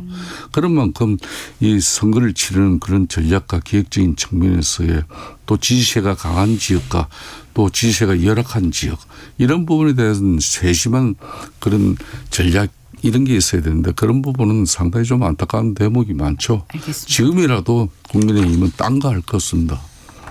자정 노력을 해야 되는 거죠. 변화와 쇄신을 위한 그 뼈아픈 자정 노력을 당내 쪽으로 하면서 당을 반듯하게 세우면요. 반드시 집권 세력 그리고 지금 이제 이재명 대통령 중심의 이 절대 권력에 대한 견제 심리가 나올 수밖에 없어요. 네. 그걸 받을 수 있는 그런 여건을 갖춰야 되는데 알겠습니다. 그게 바로 반듯한 국민의힘 이 정당의 모습이란 걸 네. 말씀드리겠습니다. 선거 얘기가 많습니다만 지금 여기까지 일부에서는 하고요. 그 지금 국정조사 특위 얘기를 좀 하려고 합니다. 박상용 검사가 지금 증인 선서를 거부했지 않습니까? 지금 고발 조치를 오늘 하시나요? 어떻게 아니 됩니까? 오늘 하는 건 아니고요. 이제 네. 그 국정조사가 이제 4월 말까지 다 그쵸. 이뤄지기 이번 달 때문에 말이죠. 네. 결과를 또 다 이제 보고. 정리하고 예, 그렇게 예. 하게 되는 거고 네. 박상용 검사는 4월 14일에 또 일반 증인으로 체크돼 있어요. 네네. 일반 증인 체크돼 있고 종합 특검이 제가 알기로는 28일 날 있거든요. 종합 국정조사가 네. 있기 때문에 이 14일, 28일 나올 기회가 있습니다. 뭐 증인 선서하고 나오면 되는 거 아니겠어요? 증인 선서 안 하면 안 받을 겁니다. 아예 안 받으시겠다. 받을 이유가 뭐가 있겠어요? 네네네. 그 위증하겠다는 거 아니에요. 이 자기의 위증을 국회 와서 선언하겠다라는 건데 그만큼 증인 선서를 안 하겠다라는 것은 거짓말 하겠다라는 것을 우리가 어떻게 용납할 수가 있겠어요. 절대 받을 수는 없는 거죠. 조직적으로 말 맞추기 정황이 있다라고 어제 회견에서 얘기하셨잖아요. 네네. 의원님께서요. 어떤 부분입니까? 그거는 이제 고두성 검사의 입을 통해서 드러난 건데 우리 갑자기 기억이 안 나는데 어떤 의원이 질문을 했단 말이죠. 네. 박선원이었던 것 같아요. 그 수원지검 형사 6부의 검사들이 단체 카톡방을 만들어서 국정조사와 관련된 대응을 하는 것을 했다라고 하는데 사실이냐 했더니 고두성 그 검사가 얘기를 했잖아요. 그 박상용 검사, 송민경 검사, 고두성 검사, 그다음에 김성훈 검사, 또 하나 송성욱 검사인가요? 아니 이름이 갑자기 생각이 안 나네. 한 검사. 그 검사들이 그 카톡방을 만들어서 서로 의견을 나눴다는 거 아니겠습니까? 그걸 지난 국정조사에서 이 고도성 검사가 인정을 한 사실이기 때문에. 네. 근데 좀 이상하지 않아요? 왜 국정조사 전에 담당 맡았던 이재명 대표 시절에 그 수사를 맡았던 그 검사들이 단체 카톡방을 만들어서 대응했다라고 하는 것은 세미나했다고 볼 수가 있는 거 아니겠어요? 그 당시 쌍방울 대북송금 사건과 관련해서 2023년에 진술 세미나 했다라고 하는 정황들이 다 드러났고 그것은 수원 교도소의 그 교도관들의 입을 통해서도 다 입증이 됐단 말이에요. 지난 국정조사에서도요. 그런데 네. 그걸 보니 그거의 연장선상에서 지금 검사들이 지금 세미나 한 거 아니냐 이런 의혹을 살 수밖에 없는 거 아니겠습니까? 네. 그것이 지난 금요일 국정조사 특위 과정에서 기관 보고할 때 고두성 검사의 증인이 나와서 이 얘기를 했습니다. 네. 지금 저희가 한 45초 정도 시간이 남은 상황이라서 2부에서 조금 더 하겠는데요. 네. 김성태 대표님 지금 그 국민의힘 같은 경우에는 이 지금 국정조사가 방탄 정치다. 라고 이렇게 비판을 하고 있지 않습니까? 그러니까 이재명 대통령이 당시에 이제 이 주범이 되고 이하영이 종벽이 되는 그런 자백이 있어야 쉽게 말하면 보석이라든지 또 뭐 횡령을 낮추는 뭐 그런 정도의 정말 이 거래 조작 뭐 이런 부분이 그 대북 송금 그 수사 과정에서 있었는지 이걸 지금 이제 민주당 입장에서는 아주 정치적으로 그 한 6시간 정도의 녹취 분량이라 그랬나요? 이걸 쪼개 먹기를 하고 있는 거거든요. 그냥 제가 볼 때는 이제 민주당 입장에서는 이 쪼개 먹기를 통해서 박성용 검사를 갖다 압박하는 그런 부분에 대해서는 대단한 성공을 가졌다고 봐요. 그러면 지금은 이제 풀 버전을 공개해 가지고 국민과 언론이 판단할 수 있도록 해줘야 되는 것이죠. 네, 1부 여기서 마치고 잠시 후 2부로 이어가겠습니다.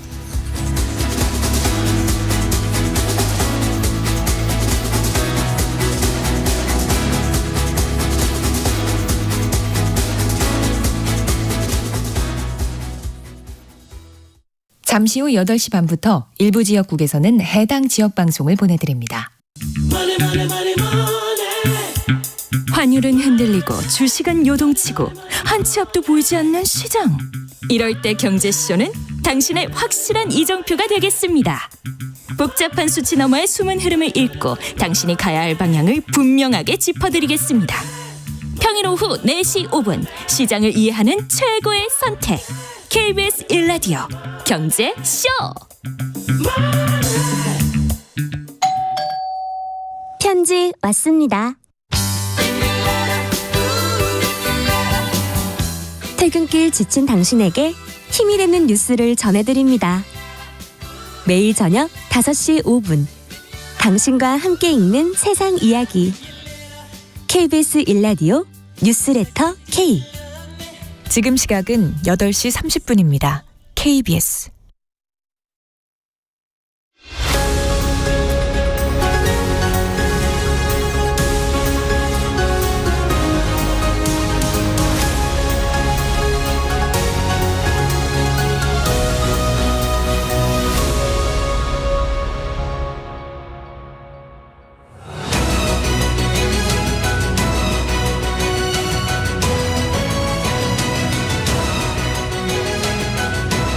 네, 품격 토론 2부 시작하겠습니다. 더불어민주당 박성준 의원, 국민의힘 김성태 전 원내대표와 함께하고 있습니다.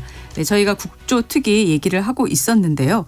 자, 지금 국민의힘에서는 그 박상용 검사에 대해서 김영동 의원이 이런 표현을 했더라고요. 말을. 국조를 계속해야 한다면 지금은 박상용 검사 편이 되어줄 때라고도 했습니다. 이 말이 의미하는 게 뭔가 하는 생각이 좀 들기도 했어요. 예. 지금 그러니까 이 6시간의 녹취록 전문을 공개하라는 얘기를 앞서 김성태 대표님이 하셨단 말이죠. 지금 민주당에서는 어떤 아니 얘기를 지금 하고 있습니까? 그래서 하도 얘기해서 그동안에 그 전영기 의원이 박상용 검사가 예를 들어 이재명 주범이다 종범이다 이렇게 하면 뭐 진술을 유지해달라. 내가 답답해서 전화했다. 또 너 이대로 안 하면 뭐 10년을 구형을 하겠다. 뭐 이런 내용들을 하나하나 공개하지 않았습니까? 그런데 네. 지난 국정조사 때 그 모든 내용을 다 틀었잖아요. 다 틀었잖아요. 그거 들어보면 거기에 뭐가 짜집기가 뭐가 있어요.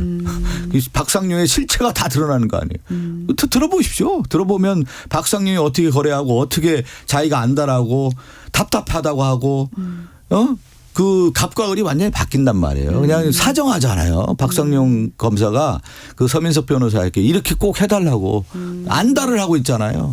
이 검사가 이렇게 하고 있는 것 자체가 그리고 그 내용 하나하나에 보면은 공범을 어떻게 만들겠다 주범을 어떻게 만들겠다라고 하는 것이 자기의 의도와 그거의 진술에 맞춰달라고 하는 것이 박상용 검사의 녹취록을 통해 다 드러났지 않습니까? 그러니까 서민석 변호사의 네. 그 녹취 그러니까 네. 자신이 보관하고 있는 그 핸드폰 그 녹취라는 게 선택적으로 이루어지고 있다는 거예요. 그러니까 여기서 풀버전이라는 것은 그분이 그러면 박상용 검사하고 서민석 변호인 이하영 전 부지사 변호인으로서 어떤 통화를 했고 그런 걸 아주 구체적으로 그게 쭉 이어져서 내려와야 되는데 지금 이제 서민석 변호사가 보관하고 있는 그 녹취록은 결정적으로 그 내용만 지금까지 보도된 내용만 보면은 지금 이제 박상용 검사가 이거는 정말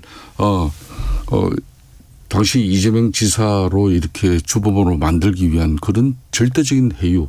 그러니까 뭐 박상용 검사실 주도로 그냥 연어 술 파티까지 하면서 회유한 그 사실이다.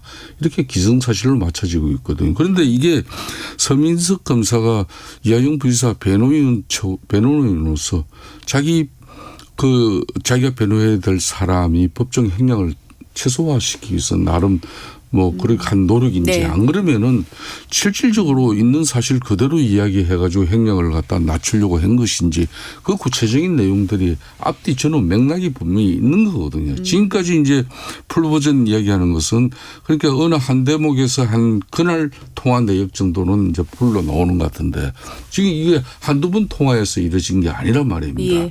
그러니까 많은 내용이 있는데 그 많은 내용이란 것은 그 오직 서민석 지금 현재 민주당 청주시장 예비 후보로 지금 현재 가져가고 있는 그 사람 한맛에 입맛에 달려 있는 거예요. 이런 식의 녹취 내용을 갖다 풀어내는 방식은 객관적으로 국민들이 판단하려고 하더라도 저도 개인적으로는 이 정치검찰의 행태들을 잘못된 행태는 반드시 바로잡아야 된다고 가지고 있던 입장을 가진 사람인데 지금 이걸 결국은 박상현 검사도 이렇게 해가지고 국정조사 정은 안 하고 정인선서 안 하고 결국은 이 사람 제가 볼 때는 민주당 입장에서는 앞으로 특검을 하든 국정조사를 더 이어가든 이 지금 박상현 검사의 탄핵이 더 우선적으로 이루어질 거라고. 아니 지금 보면 이제 그렇게 이제 본질을 자꾸 흐리려고 하는데 이 내용을 보면 박상현 검사가 분명히 자신의 의도가 드러나잖아요. 실체가 다 드러나잖아요.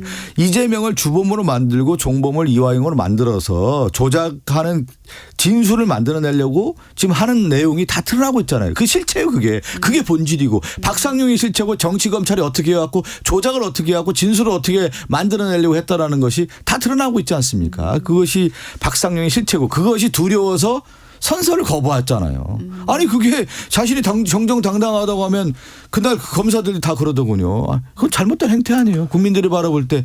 아니 그동안에 박상용 검사가 방송에서도 그렇고 SNS로 그렇고 그렇게 수많은 얘기를 해왔잖아요.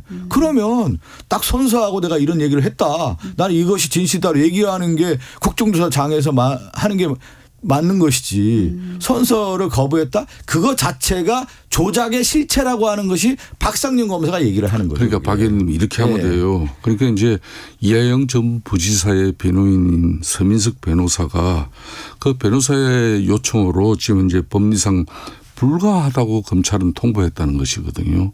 그렇기 때문에 녹취는 일부 또 편집된 것이라고 박성현 검사는 지금 주장하고 있지 않습니까? 그렇기 때문에 그분이 보관하고 있는 서민석 변호사가 보관하고 있는 그 녹취록을 필요에 의해서 선택적으로 부분적으로만 그러니까 박상현 검사가 분명히 이게 분명히 그 얘기했어요. 뭐 거의 날조를 공작 추후에 다 그 녹취록은 다 드릴 수밖에 없는 그러니까 거거든요. 이걸 나중에 이제 제가 이제 좀 민주당 인사를 이렇게 좀 하게 되면 한꺼번에 왜 그걸 풀버전을 왜 안 하냐 그랬더니 그러면 검찰이 한꺼번에 대응하고 박상현 검사도 한꺼번에 대응해 버리면은 이 내용이 묻히는데 왜 우리가 그렇게 하냐고 그러더라고요. 결론은 이게 이제 그래서 너무 정치적으로 민주당 입장에서는 잘못은 잘못한 대로 가자 이거예요. 박상현 검사가 그런 진짜 뭐 진술을 갖다 허위로 날조받기 위해서 그런 행위를 했다면 처벌받을 수 있게끔 국민들이 납득할 수 있는 그 내용으로 가야 되는 것이죠. 지금 이제 국민의힘의 김영동 간사가 앞서 얘기한 내용도 있고 지금 보면 이제 박상용 검사와 함께 정치적 전선을 형성했거든요. 박상용 검사 지금 정치행위 하고 있잖아요. SNS에 하고 무슨 자기의 어떤 정치적 입장을 얘기하고 이런 것에 누가 옹호를 하고 있는 거죠? 국민의힘이 옹호하고 있잖아요. 박상용 검사를 정인선수 거부해서 나가라고 하니까 국민의힘 의원들이 같이 나가잖아요. 이거 얼마나 코미디입니까? 그 박상용의 꼬봉이에요? 국민의힘 의원들이 지금? 박상용이 그렇게 했다고 하면 그거 질타하고 국정조사 와서 자신들이 얘기하는 이 문제에 대해서 이렇게 있다라고 국민의힘이 지적을 해야지. 박성용 검사가 나가니까 우리도 나간다. 그게 국민의힘 의원들의 지금 행태란 말이에요. 국정조사 행태. 그게 어떤 의도가 나오냐. 이 국정조사를 완전히 무산시켜야 되겠구나. 회방해야 되겠구나. 방해하겠다라고 하는 것이 박상용을 하나 내세워서 국민의힘이 이렇게 하겠다라는 의도가 지난 금요일 날 국정조사장에서 드러났단 말이에요. 이게 부끄럽단 말이에요. 저는. 의원들이 박상용 나가니까 거기서 국정조사에 나가서 안 들어오더라고요. 야, 이 정도로 국민의힘 의원들이 이 정도밖에 안 되나. 국민의힘은 박상용 네. 검사를 보호하기 위해서 그 정원 선서를 안 했다고 해가지고 이제 뭐 서영교 법사위 위원장이 앞으로 법적 조치 여러 가지 이야기한 거 아니에요. 뭐 그 부분에 대해서 한 몸이기 때문에 같이 나간 게 아니라 네. 처음부터 이 국정조사를 예약안에 보통 그 국정조사라든지 특검이라든지 이런 거는 정치적으로 예약안에 합의의 산물로 만드는 건데 그냥 민주당이 일방 주도로 이 국정조사가 만들어지고 또 정인 채택도 그렇게 이루어진 거고 그런 측면에서 이제 지금 현재 이 박상용 검사의 해유 압박건 논란이라는 것은 네. 그게 이제 국민의힘 의원들 주장은 딴 거 아니에요. 내가 보기도 풀 버전 녹취 보관하고 있는 거 있으면 전부 내라. 우리도 보고 싶다. 그래서 박승현 검사 잘못한 거 있으면은 이걸 갖다 피의자를 갖다 해유 압박시키기 위해서 어디 검사실에서 그 연어 술 파티 소주까지 먹이면서까지 했냐. 이건 대단히 잘못된 거거든. 아니 진술 세미나 있었다라는 게 그날 다 드러났잖아요. 그런 걸 다 입증 다- 예약안에 합의에 의해서 아니 안 하니까. 그러니까 다 드러나고 그러면 국민의힘 의원들도 다른 증인들한테 증인이 그럼 박상용만 나왔습니까? 수많은 증인들이 나왔잖아요. 네. 그럼 거기에 대해서 박상용의 얘기가 얼마나 진술이 조작됐는지에 대해서 입증을 하거나 아니면 반박을 하거나 이렇게 해야 되는 건데 네. 박상용 그날은 뭐냐면 박상용을 통해서 자신들의 정치 행위를 입증하고 정치 행위를 하고자 하는 것이 국민의힘의 의원들의 의도가 그대로 드러났단 말이에요. 이렇게 해서 국정조사를 방해하겠다라고 하는 것이 저는 이 박상용이 지금 보면은 목매고 있어요, 목매. 그래서 증인 채택에 이 박상용을 목매 가지고 어떻게 어떤 의도로 들어왔는데 박상용이가 증인 선서 안 하고 우리가 내보내니까 자신들의 전략이 이게 다 드러났단 말이에요. 그러니까 어쩔 수 없이 나간 이거는 국민의힘 국회의원으로서 민의를 대변한 의원으로 자격이 없는 거예요. 이게 나는 너무 답답하더라고. 왜 이런 행위를 하는지. 13시간이 넘게 국정조사가 진행이 돼가지고 사실 많은 분들이 봤습니다. 그래서 지금 내일도 지금 대장동 사건 그렇죠. 수산 네. 또 어미준 수원고검검사 강백신 대구고검사 또 나와가지고 또 치열하게 또 논의가 이루어지지 않을까 싶은데 오늘 저희 풍국트로에서 여기까지만 하도록 하겠습니다. 네. 네. 지금 그 민주당에서 지방선거 앞두고요. 네네. 이재명 대통령과 찍은 사진 영상을 사용하지 말라고 해가지고 좀 당내에서 이야기가 오가더라고요. 뭐 강백호 의원도 좀 비판을 하셨고 한준호 의원도 비판을 하면서 또 영상을 또 사용을 하기도 하고 했는데 나중에 좀 정리된 걸 보니까 과거의 사진과 영상을 현재 찍은 것처럼 쓰지 말라 이런 얘기였다고 하는데 왜 이런 일이 생긴 건가요? 이게 원래도 이런 부분들이 당에서 선거 앞두고 합니까? 선거를 하다 보면 이제 여러 이제 논란이 있는데 근데 이번 지방선거는 저는 명확하다고 봐요. 이재명 대통령의 성과와 업적이 있는 거 아니겠습니까? 네. 그 업적의 선거고 그런 중간 평가의 성격도 있는 거기 때문에 네. 역대 모든 선거에 후보자들이 대통령하고 찍었던 사진들 이거 당연히 내거는 게 당연한 거 아니겠어요? 그것이 네, 선거에 유리하다고 판단하는 거니까 네, 네, 네. 저는 그렇게 자연스럽게 정리되지 않겠습니까? 네. 별일 아닌 것 같은데 별일이 된 것 같은데. 별일이 되어 있어요. 이게 이제 민당 내에 어떻게 보면 단면을 보는 건데 지금 이제 정치당 당대표 입장에서는 지금 이제 6.3제 지방선거 같은 경우도 자기 중심으로 이기는 선거를 만들겠다는 의지가 강해요. 그런데 이제 좀 전에 우리 박 위원장처럼 또 이재명 대통령의 국정 운영 여기에 대한 국민들의 좋은 평가 이걸 기반으로 가지고 당연히 이번 선거에서 좋은 결과가 나올 것인데 왜 지나치게 과도하게 이재명 대통령의 지금 현재든 과거에 찍었던 사진이든 그걸 쓰는 거 가지고 정치당 대표 왜 그러냐 이 이야기예요. 제가 볼 때는 이 논란은 결국은 당내 흔히 말하는 친명 인사들이 상당한 거시한 반발이 있어요. 이건 정치당 당대표 입장에서는 자기 중심적 6.3 선거 그 결과는 결국은 8월 전당대회에서 다시 당대표 연임 이 공식으로 가려고 하는데 지금 그 부분에 대해서 아마 올 제가 최고위원 회의 열리면은 이게 당의 사무총장이 이런 조치를 취한 건데 당의 대표인 나하고 오는 생각이 없다 이렇게 해서 무마됩니다. 이거는 내가 볼 때는 없던 일로 될 공산이 무마되는 거고요. 그렇죠. 무마될 공산이 제가 얘기했잖아요. 심플하다고. 이게 이런 거예요. 이게. 이런 건군요. 정치는 그냥 심플하게 뭐 있으면 또 이게 딱 정리가 되는 거고. 아니 근데 의원들 있잖아요. 출마 후보들이 네. 시키지 않아도 다 하는 거예요. 아니 왜 그러면 여기 국민의힘 내가 얘기해볼까요? 장동현 대표하고 사진 찍은 거 누가 걸려고 하겠어요. 윤석열하고 찍은 사진 누가 걸려고. 민주당 당연한 거예요. 아니 여기는 다 승리할 수 있으니까 여기도 걸고 저기도 걸고 다 걸려고 하는 거예요. 이게 심플하단 말이에요. 아니, 문제될 게 없어요. 그게 이게 선거는 당이 치르는 건데 그러면 당연히 당 대표와 같이 찍은 사진을 가지고 지역 선거 공보물이라든지 명함에 이렇게 같이 나가지고 자기를 피하려 하면 좋은데 지금 정청래 당대표는 자기 찍은 사진보다 이재명 대통령하고 찍은 사진을 후보들이 다 내거니까 사실상 기분이 살짝 안 좋은 거예요. 아니, 그렇지 않습니다. 그걸 총장이 이렇게 단속을 한 겁니다. 아니, 그러니까 사진이라고 하는 게 다 자기가 판단해서 유리하다고 하면 거는 거예요. 그게 그걸 어떻게 일괄적으로 하겠어요. 네. 아니. 네, 제가 말씀드리잖아요. 지금 국민의힘 장동혁, 윤석열 찍은 사진 누가 걸어요? 못 걸어요. 그게 현실이다 이 얘기를 드리는 겁니다. 알겠습니다. 네.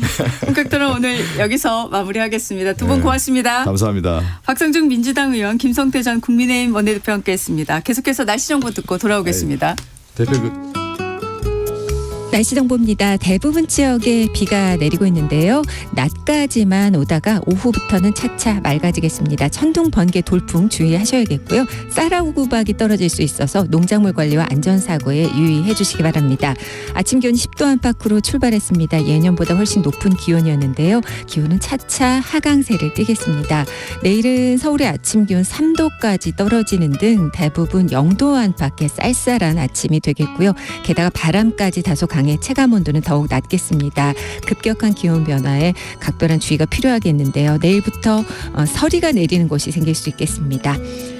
그리고 서해 바다에 안개가 짙겠고요. 강원 산지와 경북 산지에 강풍이 지나니까 이 점도 주의하시기 바랍니다. 황사가 오늘 영향을 좀 주겠습니다. 미세먼지 농도 높겠고 황사 섞인 비가 될 수 있어서 우산 지참하시는 게 좋겠습니다. 현재 서울의 기온은 9.9도입니다. 날씨 정보의 강혜종이었습니다.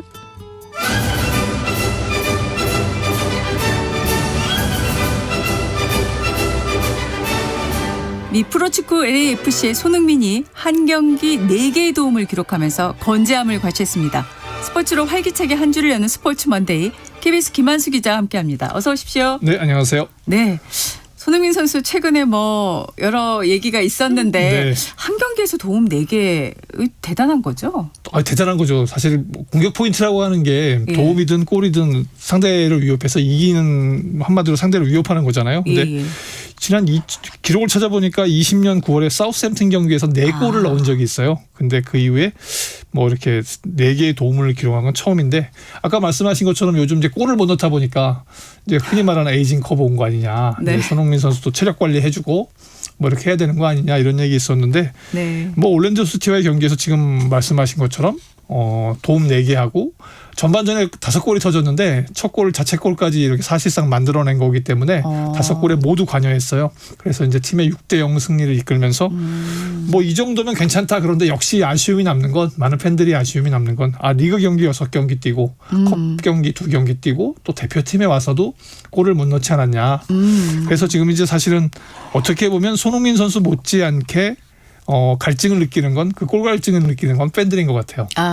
작년에 MLS 갔을 때 뭐 워낙 처음 그냥 가자마자 그냥 막 터트려줬잖아요. 그래서 그걸 기대하고 있던 팬들 왜냐하면 이제 월드컵이 얼마 남지 않았기 때문에 사실 뭐 손흥민 선수가 어떻게 보면 공격이 주축이잖아요. 그러니까요.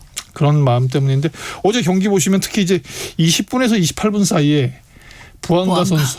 네, 흥부 듀오 다시 한번. 네네. 사실은 손흥민 선수가 욕심을 내면 본인이 결정할 수 있었는데 정말 절묘하게 발만 대면 넣을 수 있는 곳에 이렇게 공을 가져다 줬어요. 정말 도움이라는 게 뭔가를 보여줘서 뭐 8분 만에 해트트릭을 합작해 주니까 뭐 이 정도 보면 아직 살아있다 이런 느낌인데 아까 말씀드린 것처럼 본인이 넣어야 우리 팬들이 좀 만족할 수 있을 것 같습니다. 네네.